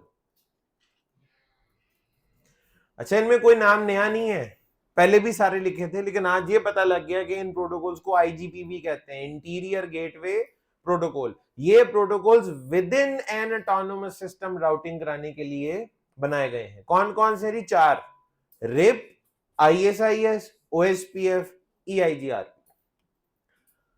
इन चारों में से तीन तो आपके कोर्स का हिस्सा है, RIP, ISIS and OSPF। EIGRP नहीं है, आपके आउटलाइन में वो शामिल नहीं है। वैसे भी अब वो CCNA और CCNP में से भी टेक्निकली निकल चुका हुआ है। उसकी वजह है EIGRP सिस्को का बनाया हुआ राउटिंग प्रोटोकॉल है, EIGRP सिस्को का बनाया हुआ राउटिंग प्रोटोकॉल है, और सपोर्टेड भी सिर्फ और सिर्फ सिस्को डिवाइसेस पर है। आज ऐसे नेटवर्क जो हाइब्रिड हैं, जो कि ज्यादातर हाइब्रिड हैं, जिनमें सिस्को भी है, हवावे भी है, जुनिपर भी है, ठीक है जी, तो क्या आप उन तमाम डिवाइसेस के ऊपर EIGRP चला सकते हैं? नहीं। और एक ऐसा नेटवर्क जिसमें आज सारा सिस्को लगा हुआ है, क्या उन्हें EIGRP चला लेना चाहिए? बिल्कुल भी नहीं।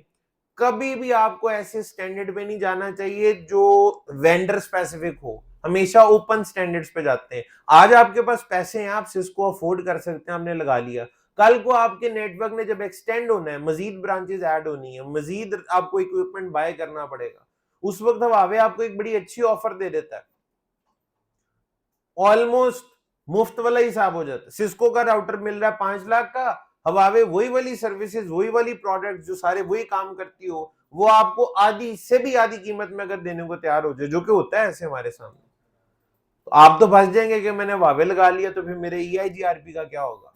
तो कभी भी आप जो है वो ऐसी पॉलिसी या ऐसे प्रोटोकॉल्स को या ऐसे सॉफ्टवेयर्स को इंप्लीमेंट नहीं करना चाहिए जो वेंडर स्पेसिफिक हो, हमेशा ओपन स्टैंडर्ड पे जाते हैं, ताकि कल को नेटवर्क को अगर एक्सपैंड भी करना पड़ जाए तो आपको कोई प्रॉब्लम फेस ना करनी पड़े, ठीक है जी। इस वजह से EIGRP बहुत कम आपको इंप्लीमेंट होता हुआ नजर आता है, और EIGRP है ही सिर्फ सिस्को प्लेटफॉर्म पे। अगर आप हवावे पढ़े होंगे तो नाम ही नहीं होगा EIGRP, अगर आप जुनिपर पढ़े होंगे तो EIGRP का नाम ही नजर नहीं आएगा। तीन ही प्रोटोकॉल्स होंगे, रिप, ISIS और OSPF। इनमें से भी मैं आपको बता देता हूं, इस वक्त इंडस्ट्री में सबसे ज्यादा इस्तेमाल होने वाला एक ही प्रोटोकॉल है, एंड दैट इज OSPF। और मेरा ख्याल है आपके इस कोर्स में तकरीबन 1 महीने से 1.5 महीने का कंटेंट OSPF पे ही है, इतना इंपॉर्टेंट है। बहुत सारे सवाल इससे रिलेटेड आपसे पूछे जाते हैं। तो ये चार हैं जी, चारों के चारों क्या है? Interior gateway protocols. ये चार क्या है? Interior gateway. तो बात शुरू होगी जी, IGP क्या होता है? क्या होता है जी IGP? IGPs are configure to perform convergence. IGP राउटिंग करने के लिए इस्तेमाल होते हैं, कहां पे? Autonomous system. हैं कौन कौन से? रिप है, OSPF है, ISIS है और EIGRP, ठीक है। अब एक बड़ा अहम सवाल है, तवज्जो से सुनिएगा, वही आपकी जो घर वाली मिसाल थी उस पे आते हैं। आपने फैसला कर लिया, आपके घर के किसी बड़े ने आपको समझाया कि भाई एक जुबान बोल लो, कोई मसला नहीं, जिद छोड़ो, ये देखो स्यापा डल गया, दुनिया थू थू कर रही है हमारे ऊपर, मेहमान आते समझ नहीं आती उनको, एक किस चिड़िया घर में आ गए हम, ठीक है जी। तो आपको बात आखिरकार समझ आ गई, आपने कहा चलो एक जुबान बोल लेते हैं, कॉमन लैंग्वेज, ताकि हम आपस में तो बगैर ट्रांसलेटर के कम्युनिकेशन कर सकें, या राउटिंग के केस में बगैर रीडिस्ट्रीब्यूशन के हमारा काम चल जाए। मेरा सवाल ये है, आप एक ऑटोनोमस सिस्टम बन गए, क्या ऑटोनोमस सिस्टम का मतलब ये होता है कि अब किसी भी किस्म की रीडिस्ट्रीब्यूशन नहीं होगी, ठीक है, या आपको ट्रांसलेटर की कभी भी जरूरत नहीं पड़ेगी? एक सिनेरियो है आपको जरूरत पड़ सकती है, वो कैसे? लेट से आपने अपने घर में तो एक जुबान बोलना शुरू कर दी, लेट से आप उर्दू बोलते हैं सारे, आपके कोई दोस्त या रिश्तेदार ऐसे हैं जो कई साल पहले यूके यूएस से चले गए थे, बच्चे वहीं पैदा हुए पले बड़े और वो सब अब अंग्रेजी बोलते हैं, उन्होंने अब आपसे मिलने के लिए आना है और आपके घर में बोली जाती है उर्दू, तो क्या आप पंजाबी या उर्दू या दोनों? ठीक है जी, आधा आधा नहीं कर सकते, आधे लोग पंजाबी और आधे उर्दू, फिर काम खराब हो जाएगा, ये तो आपको समझ आ गई होगी। ठीक है जी, अब वो लोग आपसे मिलने के लिए आ रहे हैं कि भाई हम आपसे मिलने आना चाहते हैं, ठीक है जी, तो क्या आप उन्हें मना कर देंगे? खबरदार, अगर हमारे घर आना है तो सबसे पहले अपने बच्चों को जो है वो उर्दू या पंजाबी आप सिखाएं, फिर हमारी बातचीत होगी। या आपने कहीं बाहर पढ़ने के लिए जाना है किसी यूनिवर्सिटी में, तो क्या आप उन्हें खत लिखेंगे कि मैं पढ़ने आ रहा हूं, अपने तमाम प्रोफेसर्स को उर्दू या पंजाबी सिखाएं फिर मैं आऊंगा? ऐसा नहीं हो सकता। तो मैंने पहले ही आपको कहा था, ये इंटरनेट क्या होता है, बहुत सारे ऑटोनोमस सिस्टम से मिलकर बना होता है, और अगर वो एग्जिस्ट करते हैं तो एक दूसरे के साथ कम्युनिकेट भी करते होंगे। ठीक है जी, तो अब किसी दूसरे ऑटोनोमस सिस्टम से किसी ने आपके ऑटोनोमस सिस्टम ने आना है, किसी दूसरे रिश्तेदार ने आपके घर आना है, तो ऐसी सूरत हाल में आपको पता है हमारी फैमिली का ऐसा बंदा जिसको दोनों जुबानें बोलनी आती हूँ, वो एज ट्रांसलेटर काम कर सकता है। तो उस सूरत में आपके पास गुंजाइश है, यानी ऑटोनोमस सिस्टम में भी रीडिस्ट्रीब्यूशन हो सकती है, लेकिन अपने घर वालों के लिए नहीं, जो बाहर से आया उसके लिए, क्योंकि वो एक टेम्पररी प्रॉब्लम है जिसको आप सॉल्व करेंगे, वो परमानेंट मसला नहीं, वो आपके घर हमेशा रहने के लिए नहीं आ रहे, अल्टीमेटली चले ही जाएंगे। तो हमारे इंटरनेट में क्या होता है जी, प्रीफिक्सेस, हमारे पास क्या होता है, प्रीफिक्सेस। कुछ प्रीफिक्सेस वो होते हैं जो हमारे ऑटोनोमस सिस्टम का हिस्सा है, कुछ प्रीफिक्सेस वो हैं जो दूसरे के ऑटोनोमस सिस्टम का हिस्सा है। तो दूसरों के ऑटोनोमस सिस्टम से प्रीफिक्स अगर हमारे ऑटोनोमस सिस्टम में आना चाहेंगे तो उनको हम रीडिस्ट्रीब्यूट कर सकते हैं, और अगर हमारे प्रीफिक्सेस ने दूसरों के ऑटोनोमस सिस्टम में जाना है तो वो अपने ऑटोनोमस सिस्टम में हमारे प्रीफिक्सेस को रीडिस्ट्रीब्यूट कर सकते हैं, यानी कि ट्रांसलेट कर सकते हैं। लेकिन अपने ऑटोनोमस सिस्टम के प्रीफिक्सेस के लिए रीडिस्ट्रीब्यूशन नहीं होनी चाहिए, आपस में हमें एक जुबान बोलनी चाहिए और आईजीपी इस्तेमाल करना चाहिए। ठीक है, थोड़ी देर पहले बात पता कहां से शुरू हुई थी, इस बिल्डिंग का इंटीरियर हमें समझ आता है, एक्सटीरियर हमें समझ आता है, यहां पे किस चीज के इंटीरियर और एक्सटीरियर की बात हो रही है? तो किस चीज के इंटीरियर और एक्सटीरियर की बात हो रही है? ऑटोनोमस सिस्टम के इंटीरियर और ऑटोनोमस सिस्टम के एक्सटीरियर की बात हो रही है। ठीक है, अगर ऑटोनोमस सिस्टम के इंटीरियर में राउटिंग करनी है, ऑटोनोमस सिस्टम के इंटीरियर में राउटिंग करनी है तो आईजीपी इस्तेमाल होंगे, लेकिन अगर ऑटोनोमस सिस्टम के बाहर राउटिंग करनी है, अब क्या होगा, ये अपने आप में अब एक पूरी साइंस है, इसको डिस्कस कर लेते हैं। ठीक है, मिसाल के तौर पे जिस तरह आपने कहा दुनिया बहुत सारे ऑटोनोमस सिस्टम से या नेटवर्क से मिलकर बनी हुई है, हमारे इंटरनेट की दुनिया भी, ठीक है जी, मल्टीपल ऑटोनोमस सिस्टम से मिलकर बनी हुई है। मैं कहता हूं जी, ये लेट से कॉर्बेट का ऑटोनोमस सिस्टम है, ये किसी बैंक का ऑटोनोमस सिस्टम है, ठीक है, और ये मैं कहता हूं जी किसी आईएसपी का ऑटोनोमस सिस्टम है। ऑटोनोमस सिस्टम क्या होता है, उसमें प्रीफिक्सेस होते हैं। प्रीफिक्सेस कैसे बनते हैं? मुख्तलिफ लैन और वैन के नेटवर्क से। लैन और वैन के नेटवर्क्स कैसे आते हैं? आपको मुख्तलिफ राउटर्स कनेक्ट करने पड़ते हैं, स्विचेस कनेक्ट करने पड़ते हैं, तो आपके ये लैन और वैन के प्रीफिक्सेस वजूद में आते हैं। तो मैं आपके सामने एक ऑटोनोमस सिस्टम की यहाँ डायग्राम बनाता हूँ। मैं कहता हूँ लेट से ये हमारा कॉर्वेट का एक ऑटोनोमस सिस्टम है जिसमें 3 ब्रांचेस हो सकती हैं, उससे ज्यादा भी हो सकती हैं, तो ये आपस में यूं कनेक्टेड है। मैं कॉर्वेट के ऑटोनोमस सिस्टम के इस वाले राउटर के लैन वाली साइड पे हूं, ये मेरा सिस्टम है, और मैं कहता हूं मेरी नेटवर्क आईडी जो है वो 10.0.0.0/8 है, मेरे आईपी का ताल्लुक इस नेटवर्क के साथ है, और ये किसका ऑटोनोमस सिस्टम बना दिया मैंने? कॉर्वेट का। नीचे मैं कहता हूं किसी बैंक का ऑटोनोमस सिस्टम है, भाई उसकी शक्ल भी कोई मिलती जुलती ही होगी, ज्यादा ब्रांचेस भी हो सकती हैं और कम भी हो सकती हैं। ठीक है जी, तो ये मैंने उसकी भी ब्रांचेस को आपस में कनेक्ट करा दिया। उस बैंक की एक ब्रांच में ना मेरा एक दोस्त है जिससे मैंने कम्युनिकेशन करनी है, अपने उस्मान भाई समझ लें। ठीक है जी, तो यहां पे मैं कहता हूं 172.16.0.0/16 उसका ताल्लुक इस नेटवर्क के साथ है। यहां मैं कहता हूं जी एक आईएसपी है जिसके, उसमें आईएसपी का भी ऑटोनोमस सिस्टम कुछ ऐसे ही होगा, राउटर्स होंगे, स्विचेस होंगे, लैन होंगे, वैन होंगे। ठीक है जी। तो मुख्तलिफ किस्म के कनेक्शन, जिसके नतीजे में बहुत सारे प्रीफिक्सेस उसके अपने भी होंगे। मेरा टारगेट ये है कि मैं चाहता हूं मैं अपने इस दोस्त से जिसका नेटवर्क 172.16 वाला है उससे मैं कम्युनिकेशन करना चाह रहा हूं। क्या इस वक्त पॉसिबल है? सवाल ही पैदा नहीं होता। नहीं, अभी तो सवाल ही पैदा नहीं होता। क्यों? हमारे दरमियान कनेक्शन ही नहीं है कोई। क्या मैं अपने ऑटोनोमस सिस्टम को बैंक के ऑटोनोमस सिस्टम से डायरेक्ट कनेक्ट कर सकता हूं? नहीं। कैसे कनेक्टिविटी होगी? मुझे किसी ना किसी आईएसपी की सर्विसेज लेनी पड़ेगी। मैं अपने ऑटोनोमस सिस्टम को आईएसपी से कनेक्ट कर दूंगा, बैंक अपने ऑटोनोमस सिस्टम को अपने आईएसपी से कनेक्ट कर देगा। हम दोनों का आईएसपी सेम भी हो सकता है और डिफरेंट भी हो सकता है। हमारे पास चूंकि जगह कम है लिहाजा हमने टू द पॉइंट एक ही आईएसपी बना लिया। ठीक है। टोटल ऑटोनोमस सिस्टम 3 है, एक आईएसपी का है, एक कॉर्वेट का है और एक बैंक का है। आईएसपी की मदद से हमारे दरमियान अब फिजिकल पाथ एस्टेब्लिश हो गया। सर्किट तो एक तरह से पूरा है ना, नेटवर्क कनेक्टिविटी तो हो गई है, पैकेट जाने की कोई तो उम्मीद अब बन गई है। क्या पैकेट चला जाएगा? ये 10.00 वाला जो मेरा सिस्टम है, क्या यहां से मैं अब पैकेट जो है वो सेंड कर सकता हूं? नहीं कर सकता। ठीक है जी, बिल्कुल भी नहीं, ये पॉसिबल ही नहीं है इस वक्त। ठीक है जी। तो फिर अब क्या करना पड़ेगा इसके लिए? वजह क्या है, क्यों नहीं हो सकता डायरेक्टली? इतनी तो राउटिंग अब आपको आ गई हुई है कि ये जब तक 172.16 वाला नेटवर्क इस वाले राउटर के लिए नोन नहीं हो जाता तब तक ये पैकेट फॉरवर्ड नहीं करेगा। और सिमिलरली ये जो 10 वाला नेटवर्क है जब तक इस वाले राउटर के टेबल में नहीं आ जाता तब तक वो जवाब वापस नहीं भेजेगा। याद है ना, जाने का रास्ता जितना इंपॉर्टेंट है वापसी का भी उतना ही अहम है। मेरा नेटवर्क उसके टेबल में और उसका नेटवर्क मेरे टेबल में होना चाहिए, तभी हमारी कम्युनिकेशन होगी। इसके लिए क्या करना पड़ता है? राउटिंग।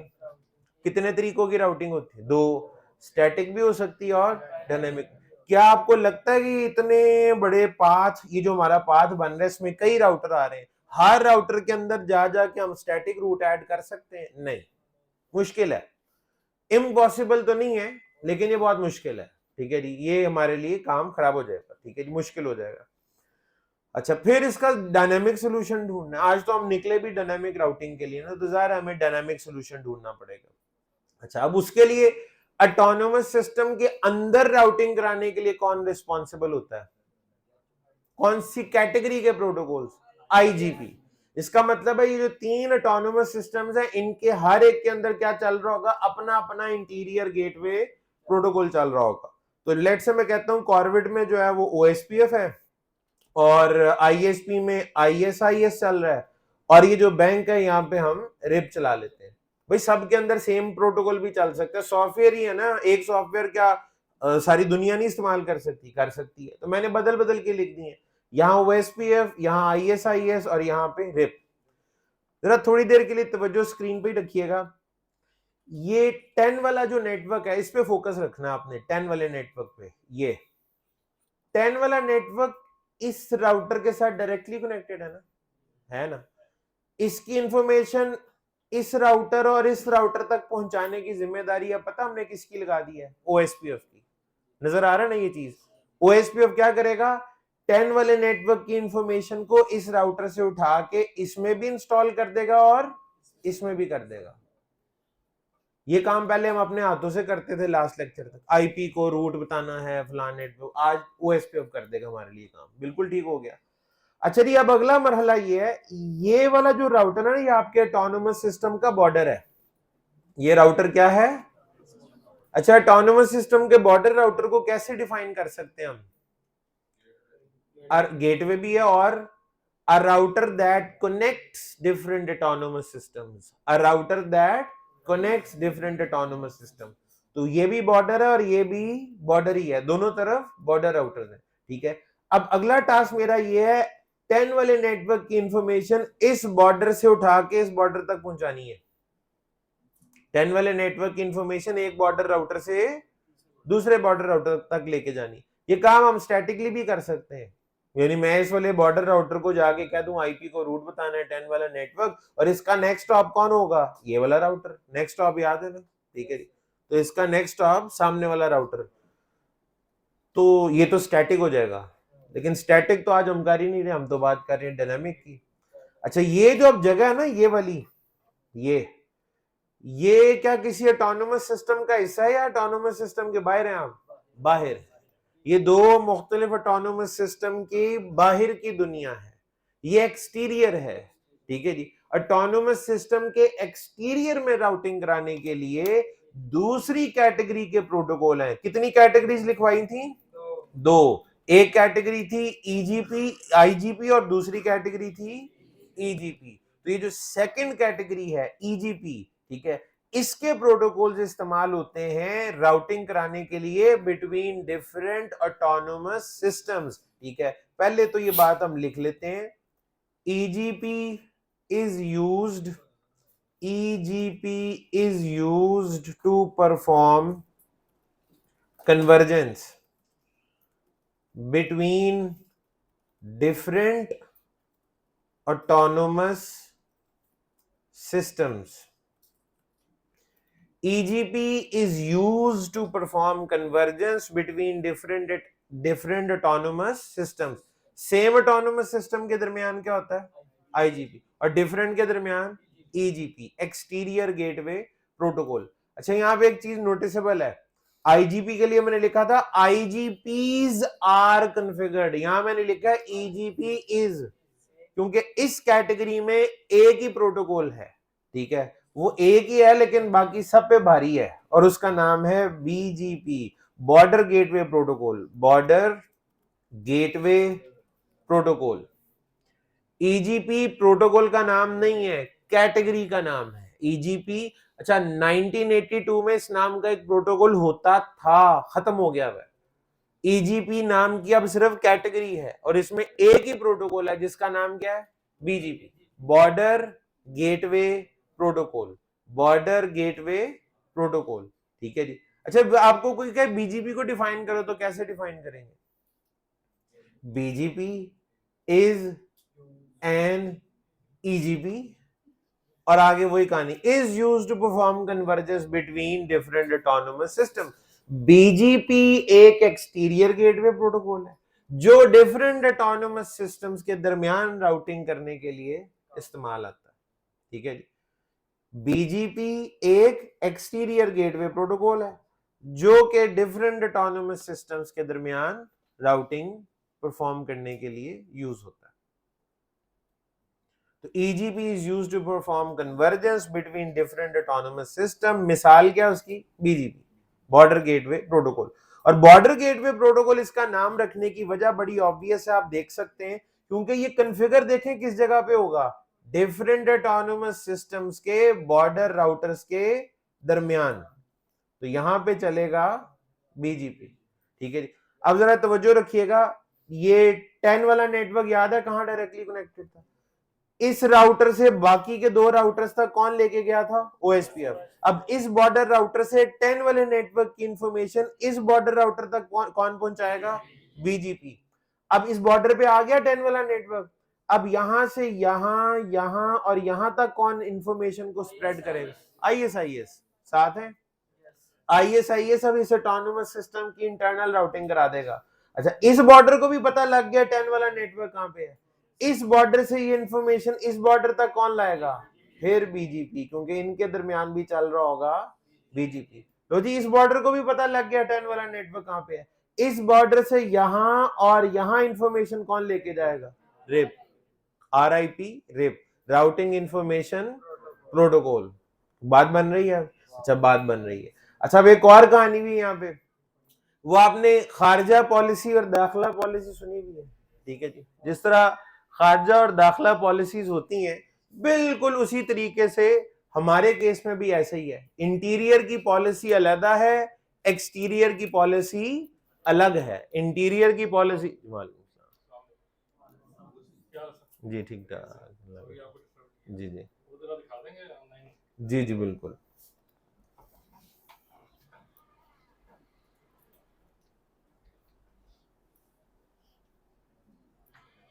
ये जी 114, ठीक है सर, थैंक यू।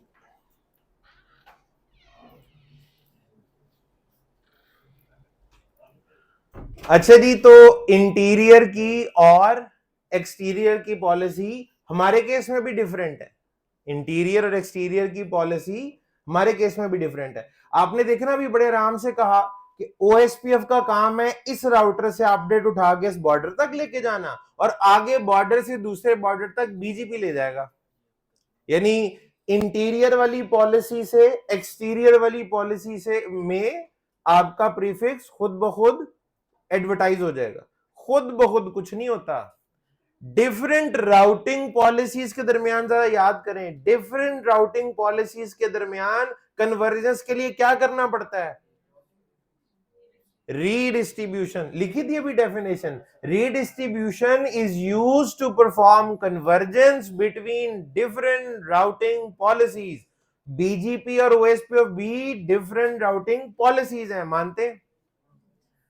ओएसपीएफ और बीजीपी डिफरेंट राउटिंग पॉलिसीज हैं, एक इंटीरियर है और एक एक्सटीरियर है। तो आपको अपने बॉर्डर राउटर पे क्या करना पड़ेगा? इस वाले बॉर्डर राउटर पे क्या करना पड़ेगा? ये जो ऊपर है ये ओएसपीएफ और बीजीपी को एक दूसरे में रीडिस्ट्रीब्यूट।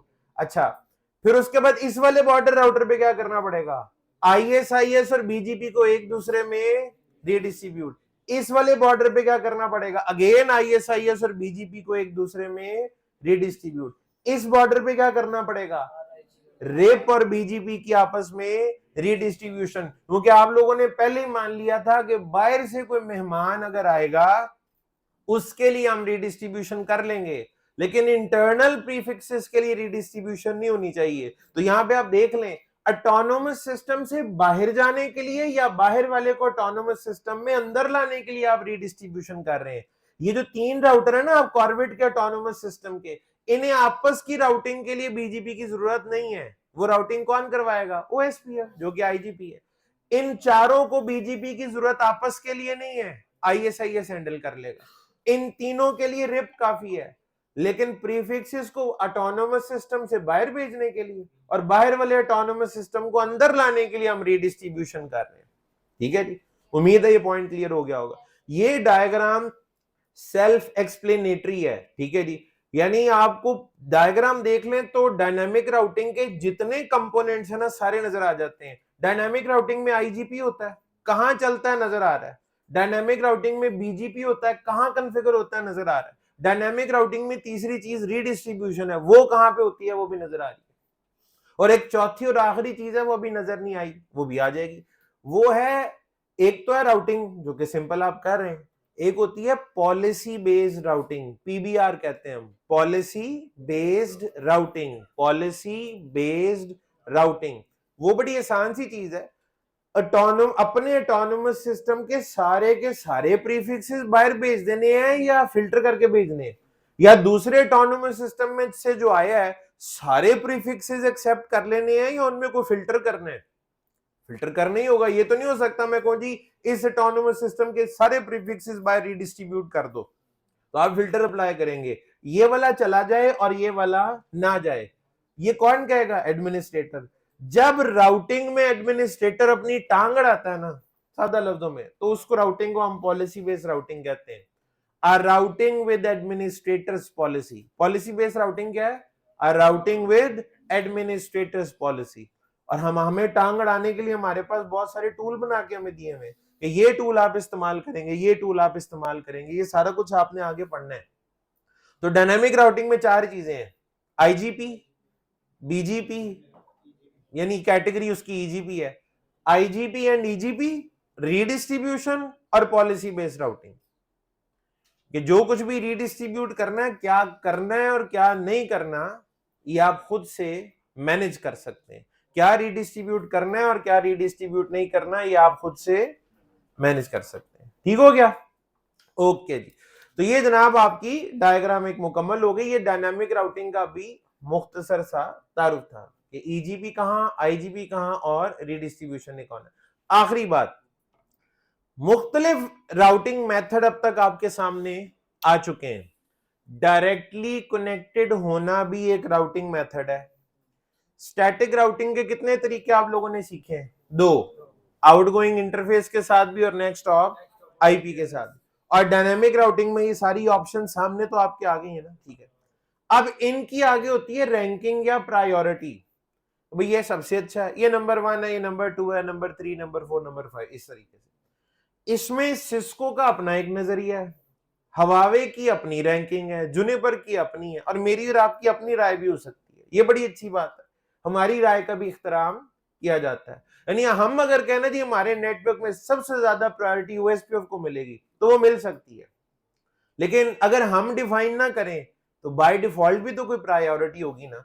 तो वो मैं आपके सामने अब रखने लगा हूं कि सिस्को में ये जितने राउटिंग मेथड मैंने आपके साथ डिस्कस किए हैं, सिस्को इनको रैंक किस तरीके से करता है, इनकी प्रायोरिटी सिस्को में क्या है। हवावे में इसके लिए प्रेफरेंस होती है, हवावे में इसके लिए प्रेफरेंस, सिस्को में इसके लिए जो टर्म इस्तेमाल होती है, सिस्को में इसके लिए जो टर्म इस्तेमाल होती है उसको कहते हैं एडमिनिस्ट्रेटिव डिस्टेंस, एडमिनिस्ट्रेटिव डिस्टेंस, और शॉर्टकट में इसको अक्सर लिखा जाता है एडी वैल्यू, एडमिनिस्ट्रेटिव डिस्टेंस या एडी वैल्यू। ये क्या डिफाइन कर रही है जी, प्रायोरिटी या प्रेफरेंस। हवावे में क्या होता है इसकी जगह पे, प्रेफरेंस, हवावे में प्रेफरेंस, सिस्को में एडमिनिस्ट्रेटिव डिस्टेंस। करता क्या है ये, प्रायोरिटी डिफाइन करता है, प्रेफरेंस डिफाइन करता है। कुछ लोग कहेंगे सर सिस्को को यही लफ्ज मिला था, इतनी लंबी चौड़ी लाइन, एडमिनिस्ट्रेटिव डिस्टेंस, प्यास लग जाए बंदे को बोलते बोलते, ठीक है जी। उसका फिर शॉर्टकट निकालना पड़ा हमें, एडी वैल्यू, ठीक है। इसके नाम के पीछे भी एक साइंस और अच्छी साइंस है, ठीक है जी, बहुत ही अच्छी है मैं तो कहता हूं, ठीक है जी। वो ये है कि वो हम कहते हैं ना, मैं मिसाल देके समझाता हूँ, फलां बंदा मेरा बड़ा क्लोज फ्रेंड है, करीबी दोस्त, और कुछ लोगों के बारे में हम कहते हैं वो मेरा दूर का जानने वाला है, दूर का रिश्तेदार है। तो करीबी दोस्त का मतलब यह है कि आपकी जिंदगी में उसकी इंपॉर्टेंस ज्यादा है, आपकी जिंदगी में उसकी इंपॉर्टेंस ज्यादा है, ठीक है जी। और दूर का जानने वाला या दूर का जो रिश्तेदार है उसकी प्रायोरिटी कम है, ठीक है। तो फासला यहां पे एक नंबर है, ये नंबर जितना ज्यादा होगा प्रायोरिटी उतनी कम होगी, और जितना करीब का दोस्त होगा फासला जितना कम होगा, ये नंबर जितना छोटा होगा उतनी प्रायोरिटी ज्यादा होगी। आमतौर पे जब ये कह दिया जाए ना प्रायोरिटी, तो उससे यही ज़हन में आता है नंबर बड़ा होगा तो प्रायोरिटी ज्यादा होगी, छोटा होगा तो कम होगी। तो इसलिए यहाँ पे प्रायोरिटी नहीं रखा, क्योंकि ये उलट है।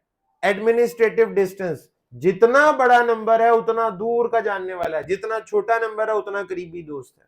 तो नंबर का छोटा होना, lower numeric value, higher priority, ठीक है जी। और नंबर अगर बड़ा है तो प्रायोरिटी कम। अब वो नंबर्स क्या हैं वो मैं आपके सामने यहां पे अभी लिखता हूं। एक साइड पे जी हम राउटिंग मेथड्स लिख लेंगे सारे, और एक साइड पे एडमिनिस्ट्रेटिव डिस्टेंस वैल्यूज।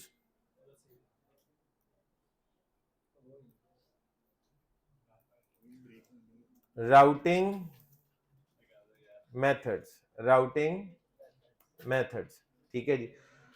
सबसे पहला कनेक्टेड या डायरेक्टली कनेक्टेड, सबसे पहला मेथड कनेक्टेड या डायरेक्टली कनेक्टेड। उसके बाद है जी स्टैटिक।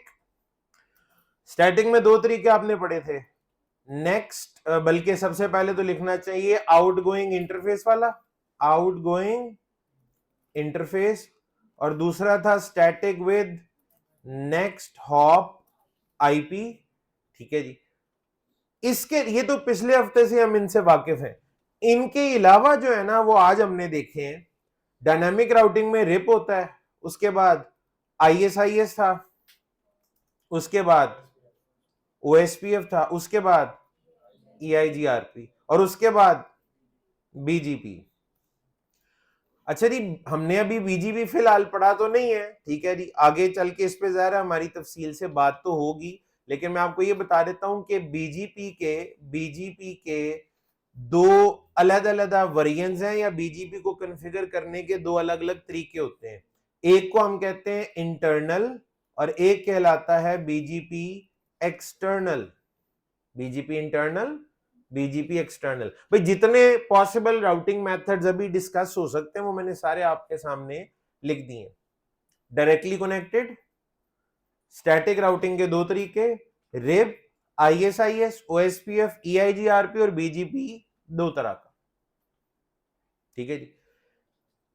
इनके सामने अब मैं क्या लिखने लगा हूं, इनका एडी वैल्यू या एडमिनिस्ट्रेटिव डिस्टेंस, जो कि एक नंबर है, और नंबर की साइंस क्या है, जितना छोटा होगा उतनी प्रायोरिटी ज्यादा होगी। और ये मैं अपनी राय नहीं लिखने लगा, जो सिस्को में डिफॉल्ट एडी वैल्यूज हैं वो आपके सामने लिख रहा हूं, तो इनके सामने ही लिखते जाता हूं जी। डायरेक्टली कनेक्टेड का जी सिस्को में जो एडी वैल्यू है दैट इज 0, करीब तरीन दोस्त। सिस्को कहता है इससे अच्छा राउटिंग मेथड नहीं हो सकता, मेरे ये मुझे सबसे ज्यादा पसंद है कि एक नेटवर्क मेरे साथ डायरेक्टली कनेक्टेड हो जाए, इससे अच्छा राउटिंग मेथड नहीं है। लेकिन प्रैक्टिकली हम जानते हैं ये पॉसिबल नहीं है कि एक राउटर के साथ सारी दुनिया को डायरेक्टली कनेक्ट कर दिया जाए, डायरेक्टली कनेक्टेड भी होंगे और इनडायरेक्टली कनेक्टेड भी होंगे, मानते हैं? बिल्कुल ऐसा ही है। तो जो इनडायरेक्टली कनेक्टेड है उनके लिए क्या करना पड़ेगा, राउटिंग स्टैटिक या डायनामिक। तो स्टैटिक राउटिंग का ये जो आउटगोइंग इंटरफेस वाला मेथड है ना, सिस्को कहता है ये मुझे उतना ही पसंद है जितना कि डायरेक्टली कनेक्टेड। सिस्को में इसका एडी वैल्यू भी 0 होता है। एडी वैल्यू सिस्को में दो ऐसे नंबर्स हैं, जो ऐसे तरीके हैं, मेथड्स हैं जिनका 0 है, एक डायरेक्टली कनेक्टेड है, दूसरा static routing with outgoing interface, उसका भी ये नंबर 0 है। अच्छा जी, static routing with next hop IP, हमने भी लास्ट टाइम कहा था ये इतना ज्यादा फेवरेट नहीं है ये उससे, क्योंकि इसमें रिकर्सिव लुकअप होता है, ठीक है जी। हमने कहा था ये इतना अच्छा नहीं है जितना कि वो वाला है, तो सिस्को भी कहता है उसको थोड़ा सा मेरे से दूर कर दो। तो इसकी एडी वैल्यू क्या है 1, इसकी एडी वैल्यू क्या है 1। अब यहां मैं आपको एक साइंस बता देता हूं, ये 0 है ना, एडी वैल्यू अगर 0 हो तो राउटिंग टेबल में ये नजर नहीं आती, बल्कि इसकी जगह अंग्रेजी में लिखा होता है is directly connected, is directly connected. और ये मैंने लास्ट टाइम भी ये बात हाईलाइट की थी अपनी क्लास में, ठीक है जी। जब हमने शो आईपी राउट किया था तो डायरेक्टली कनेक्टेड के साथ भी लिखा हुआ था इज डायरेक्टली कनेक्टेड, और जो स्टैटिक राउट टेबल में आया था उसके साथ भी लिखा हुआ था इज डायरेक्टली कनेक्टेड। और उस दिन मैंने ये जुमला बोला था कि भाई ये डायरेक्टली कनेक्टेड नहीं है, इसकी प्रायोरिटी उतनी है जितनी के डायरेक्टली कनेक्टेड की है, क्योंकि दोनों का एडी वैल्यू सेम है। एडी वैल्यू अगर 0 हो तो राउटिंग टेबल में 0 नजर नहीं आता, बल्कि क्या लिखा हुआ नजर आता है इज डायरेक्टली कनेक्टेड। दोनों के लिए ये लिखा होता है, डायरेक्टली कनेक्टेड के लिए भी और static routing with outgoing interface के लिए भी।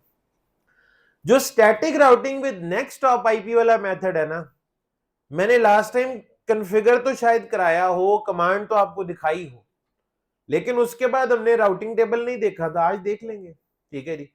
जब आप ये वाला मेथड यूज करते हैं ना, तो राउटिंग टेबल में जब आप शो आईपी, अभी थोड़ा सा टाइम है, ठीक है, फिर हम ब्रेक करेंगे, अभी नहीं, थोड़ा हौसला। हाँ हाँ, मुझे लग रहा है ऐसा हो जाएगा, चले जाते हैं, क्या हो जाएगा, कोई बात नहीं, ये मुकम्मल तो हो जाए ना, जान तो छुटे इससे, फिर आगे कोई और अच्छी चीज पढ़ेंगे, कोई लैब शैब बनाएंगे वो बड़ी वाली, ठीक है। तो स्टैटिक टाइम दिया हुआ किसी को, कोई बात, ये और ज्यादा खतरनाक बात है। Static routing with next hop IP, ठीक है जी। तो ये अगर आपका एडी वैल्यू 1 होगा तो एक ब्रैकेट आपको नजर आएगी इस तरीके से, जिसमें लिखा हुआ आपको नजर आएगा 1/0। ये आपने नहीं देखी हुई ब्रैकेट, आज देखेंगे, तो पहले से प्रिपेयर हो जाएंगे आप, अच्छी बात है। जब ये ब्रैकेट नजर आएगी तो ज्यादा तकलीफ आपको नहीं होगी। इस ब्रैकेट के दो हिस्से हैं, इस ब्रैकेट में पहले हिस्से में नजर आता है एडी वैल्यू, और ब्रैकेट के दूसरे हिस्से में जो चीज आपको दिखती है उसको कहते हैं मेट्रिक। अब मेट्रिक क्या है वो भी सुन लें। मेट्रिक कहते हैं criteria of selecting best path, criteria of selecting best path. Distance क्या है, criteria of selecting best path. Bandwidth क्या है, criteria of selecting best. Traffic load क्या है, क्राइटेरिया ऑफ सेलेक्टिंग। डिले क्या है, criteria of selecting best path. अब ये जुमला काफी लंबा है ना, तो सिस्को ने इसके लिए क्या रख दिया है, मेट्रिक, यानी बैंडविड्थ एक मेट्रिक है, डिस्टेंस एक मेट्रिक है, डिले एक मेट्रिक है, ठीक है जी। तो आपका जो भी राउटिंग मेथड है, अगर बैंडविड्थ है तो कितनी बैंडविड्थ है वो यहां लिखी होगी, डिस्टेंस है तो कितना डिस्टेंस है वो यहां लिखा होगा, ठीक है जी। डिले है तो कितना डिले है वो यहां लिखा होगा, और शुरू में क्या लिखा होगा, एडी वैल्यू। एडी वैल्यू क्या डिफाइन करता है, उस राउटिंग मेथड की प्रायोरिटी कितनी है। तो इस ब्रैकेट में दो चीजों की इंफॉर्मेशन है, इस ब्रैकेट में दो चीजों की इंफॉर्मेशन होती है। पहला हिस्सा आपको यह बताता है कि एडी वैल्यू कितना है, दूसरा हिस्सा आपको बताता है metric, criteria of selecting best path क्या है, अगर डिस्टेंस है तो कितना डिस्टेंस है, बैंडविड्थ है तो कितनी बैंडविड्थ है, डिले है तो कितना डिले है, वो आपको यहां लिखा हुआ नजर आएगा। एक चीज और ध्यान में रखिएगा, स्टैटिक राउटिंग का अपना कोई मेट्रिक नहीं होता, स्टैटिक राउटिंग का अपना कोई मेट्रिक, स्टैटिक राउटिंग में मेट्रिक एडमिनिस्ट्रेटर के दिमाग में होता है। लास्ट टाइम आप लोगों ने स्टैटिक राउटिंग की थी ना, आपने राउटर ए को कहा था फलान नेटवर्क पे जाने का ये बेस्ट पाथ है, क्यों है ये तो नहीं बताया था उसे। राउटर बी पे गए, आपने ए के लैंड नेटवर्क के लिए रास्ता बता दिया कि इसका नेक्स्ट स्टॉप ये होगा, क्यों है ये नेक्स्ट स्टॉप, आपने नहीं बताया था। स्टैटिक राउटिंग का अपना कोई मेट्रिक नहीं होता, स्टैटिक राउटिंग में मेट्रिक एडमिनिस्ट्रेटर के दिमाग में होता है, और वो राउटर को बताता नहीं है कि मैंने ये रास्ता सिलेक्ट क्यों किया है, वो सिर्फ ये बता देता है कि फलान नेटवर्क पे जाने के लिए तुम्हारा नेक्स्ट स्टॉप ये है, बस।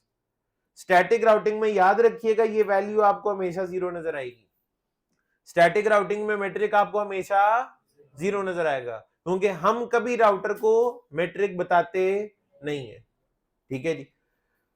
और ये वैल्यू चेंज हो सकती है, अगर ये जीरो होगी तो इस डायरेक्टली कनेक्टेड आ जाएगा, और अगर 1 होगी तो ये ब्रैकेट टेबल में नजर आएगी। आज आप ये ब्रैकेट देखेंगे, देख तो आप लास्ट टाइम भी सकते थे, लेकिन आज मैं इसको हाईलाइट करके आपको दिखाऊंगा, ठीक है जी। अच्छा जी, उसके बाद ये एक अलग कैटेगरी है डायरेक्टली कनेक्टेड की और स्टैटिक की। नेक्स्ट कैटेगरी में आपको ये चारों के चारों क्या नजर आ रहे हैं, ये चारों प्रोटोकॉल हैं, किस किस्म के प्रोटोकॉल हैं, आईजीपी, ये चारों इंटीरियर गेटवे प्रोटोकॉल है।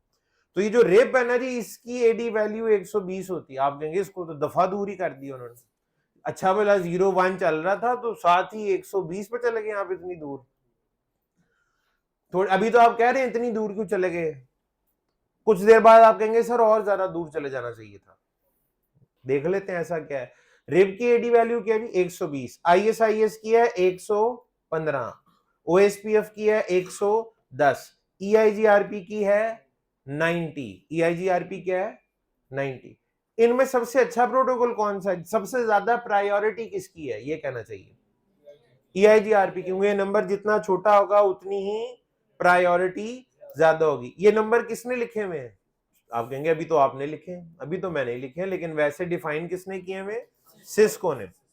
ईआईजीआरपी किसने बनाया हुआ है, सिस्को ने। तो सिस्को कहता है दुनिया का सबसे अच्छा प्रोटोकॉल वो है जो मैंने बनाया, और मेरे प्लेटफॉर्म पे सबसे ज्यादा प्रायोरिटी भी ईआईजीआरपी को मिलेगी, उसका हक बनता है। सिस्को खुद नहीं कहेगा तो बाकी तो पूछेंगे भी नहीं, बाकी वैसे भी नहीं पूछते, बाकियों में आप हवावे में राउटिंग पढ़े हो, ईआईजीआरपी का नामो निशान ही नहीं होता, वो रेस में नहीं शामिल होता तो जीतेगा कैसे, ठीक है। तो सिस्को में ईआईजीआरपी की प्रायोरिटी सबसे ज्यादा है, उसके बाद ओएसपीएफ, फिर आईएसआईएस, फिर रेप, यानी इनमें सबसे फारिग प्रोटोकॉल कौन सा है, रेप, ठीक है। अच्छा, इनमें सबसे पहले कौन सा प्रोटोकॉल बना हुआ था होगा, रेप। रेप इनमें पुराने हैं, और जैसे जैसे नए नए प्रोटोकॉल आते जा रहे हैं उनका एडी वैल्यू कम है। मुझे एक बात बताएं, आज एक नया राउटिंग प्रोटोकॉल बने और इस लिस्ट में शामिल हो, अगर वो इस लिस्ट में उसी सूरत में शामिल हो सकता है अगर वो इनसे अच्छा होगा, तो अगर इनसे बराबर या इनसे फारिग है तो वो इस लिस्ट में तो जरूरत ही नहीं ना तकल्लुफ करने की, इनसे अच्छा होना जरूरी है। अगर वो इनसे अच्छा है तो उनका एडी वैल्यू इनसे कम होगा, यानी ये जो सफर है ना एडी वैल्यू का, ये जीरो की तरफ जा रहा है, ये जीरो की तरफ जा रहा है। और इन प्रोटोकॉल्स की कुल हिस्ट्री अगर देखी जाए वो 35 से 40 साल पुरानी है, टोटल 35 से 40 साल की इनकी हिस्ट्री है, ठीक है जी। अब नए प्रोटोकॉल्स अगर आते हैं तो उनका नंबर इससे कम होगा, ठीक है जी। अब आप कहेंगे सर तरक्की ज्यादा हो गई कम वक्त में, ढेर सारे प्रोटोकॉल जल्दी जल्दी आना शुरू हो गए, तो ये जीरो और इनके दरमियान जो गैप है कहीं खत्म ही ना हो जाए, इन्हें और दूर कर देना चाहिए था ताकि बीच में गैप या गुंजाइश ज्यादा हो। ठीक है जी, तो अब देखें ना, साथ ही नजरिया बदल गया, उतनी दूर को कर दिया था। अब बंदा कह रहा और दूर हो जाता तो अच्छा था, बीच में मार्जिन होता ना तरक्की का ज्यादा। कहानी ये है, यहां तक पहुंचने में हमें 40 साल लगे हैं, इससे आगे का सफर जो है वो भी इतनी जल्दी तय नहीं होगा, इतनी जल्दी नए नए प्रोटोकॉल तो नहीं आने वाले। ठीक है, तो हमारे पास सेफ नंबर है। हो भी गया तो हमारी शायद जिंदगी में ये मसला ना आए, आ भी गया तो ये कौन सा हमने सॉल्व करना है, जिन्होंने करना है वो कर लेंगे। ठीक है जी, जिन्होंने आज से पहले किया था आगे भी वही मैनेज कर लेंगे, वो हमें नए नंबर बना के दे देंगे, हम वो याद कर लेंगे, उन्होंने अभी ये दिए हुए थे हम उस पर चल रहे हैं। ठीक है जी, तो लिहाजा ये गैप इसलिए दरमियान में मौजूद है। तो 120, 115, 110 और 90। ठीक है, मैं कोशिश करूंगा कि जब जब हम राउटिंग को पढ़ रहे हो ना, ये टेबल है जी, ये मैं आपके साथ शेयर कर दिया करूंगा, इसमें ये प्रोटोकॉल्स इवॉल्व कब और कैसे हुए वो यहाँ पे लिखा हुआ है। ठीक है जी, ईजीपी नाम का 1982 में प्रोटोकॉल होता था जो कि अब खत्म हो चुका है, इसका अब कोई नामो निशान नहीं। उसके बाद ही सिस्को ने बनाया था सबसे पहले पहला इंटीरियर गेटवे प्रोटोकॉल, आपको मैंने बताया ना, दुनिया का पहला कमर्शियल राउटर भी सिस्को ने बनाया, और पहला इंटीरियर गेटवे प्रोटोकॉल भी सिस्को ने बनाया जिसका नाम आईजीआरपी था 1985 में। ठीक है जी, उसके बाद फिर 1988 में रिप बना, रिप के दो वेरिएंट हैं, पहला वेरिएंट 1988 में बना, फिर आईएसआईएस 1990 में आया, फिर ओएसपीएफ 1991 में आया, आईजीआरपी को रिप्लेस कर लिया था 1992 में ईआईजीआरपी ने, ये आई से पहले ई लिख दिया, enhanced interior gateway routing protocol. IGRP खत्म हो चुका, अब उसकी जगह कौन ले चुका है, ईआईजीआरपी। ठीक है जी, उसके बाद फिर रिप का एक नया वर्जन आया जो आज भी इस्तेमाल हो रहा है, और ये सिलसिला आगे चलता जा रहा है। ये तारीखें याद करने की जरूरत नहीं, आपसे कोई नहीं पूछेगा, लेकिन ये आइडिया होना चाहिए कि ये सिलसिला कब शुरू हुआ था, जनरल आइडिया आप लोगों को मिल गया, कौन पहले आया था कौन बाद में आया था, इतनी चीज आपके ज़हन में जरूर होनी चाहिए। लेकिन ये जो एडी वैल्यूज हैं, ठीक है जी, ये आपको याद रखनी पड़ेंगी।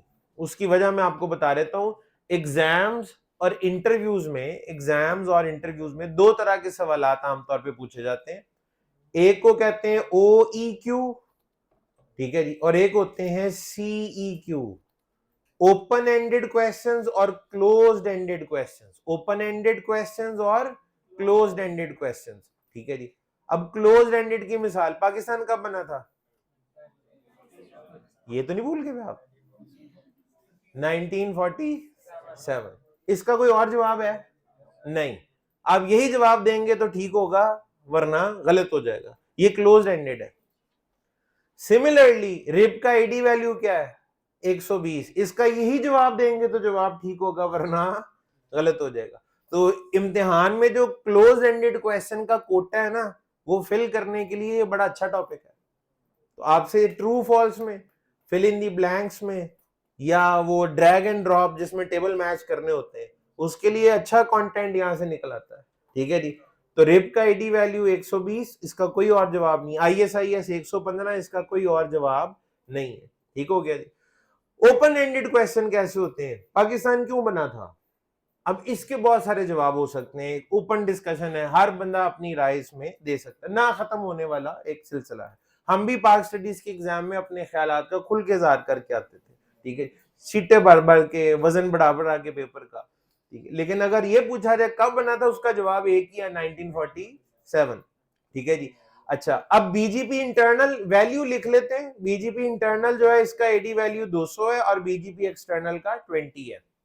ये टेबल आपके नोट्स में आ गया, ठीक है जी, मैं नहीं कह रहा फौरन याद हो जाएगा आपको, आपके पास मौजूद है, जब भी हमें जरूरत पड़ेगी इन एडी वैल्यूज की हम यहां से देख लेंगे, मैं रिवाइज करा दूंगा, मैं आपके टेस्ट जो कल होना है उसमें भी डाल दूंगा ताकि आपको एक दफा तो ज़हन में बैठ जाए, उसके बाद वक्त के साथ साथ चीजें फिर भूलना शुरू हो जाती हैं, फिर टेस्ट ले लेंगे जिससे आपको याद आ जाए। ठीक है जी, तो ये मैंने जितने राउटिंग मेथड थे, सिस्को की उनके बारे में क्या राय है वो आपके सामने रख दी है कि सिस्को में इनकी क्या प्रेफरेंस है। ठीक है जी, ये डायनामिक राउटिंग का इंट्रोडक्शन था और अभी ये इंट्रोडक्शन हमने यहाँ पे रोक दिया है। ठीक है जी, डायनामिक राउटिंग को अब हमने डिटेल से पढ़ना है, वो मेरा हाल है 1-2 हफ्तों के बाद है।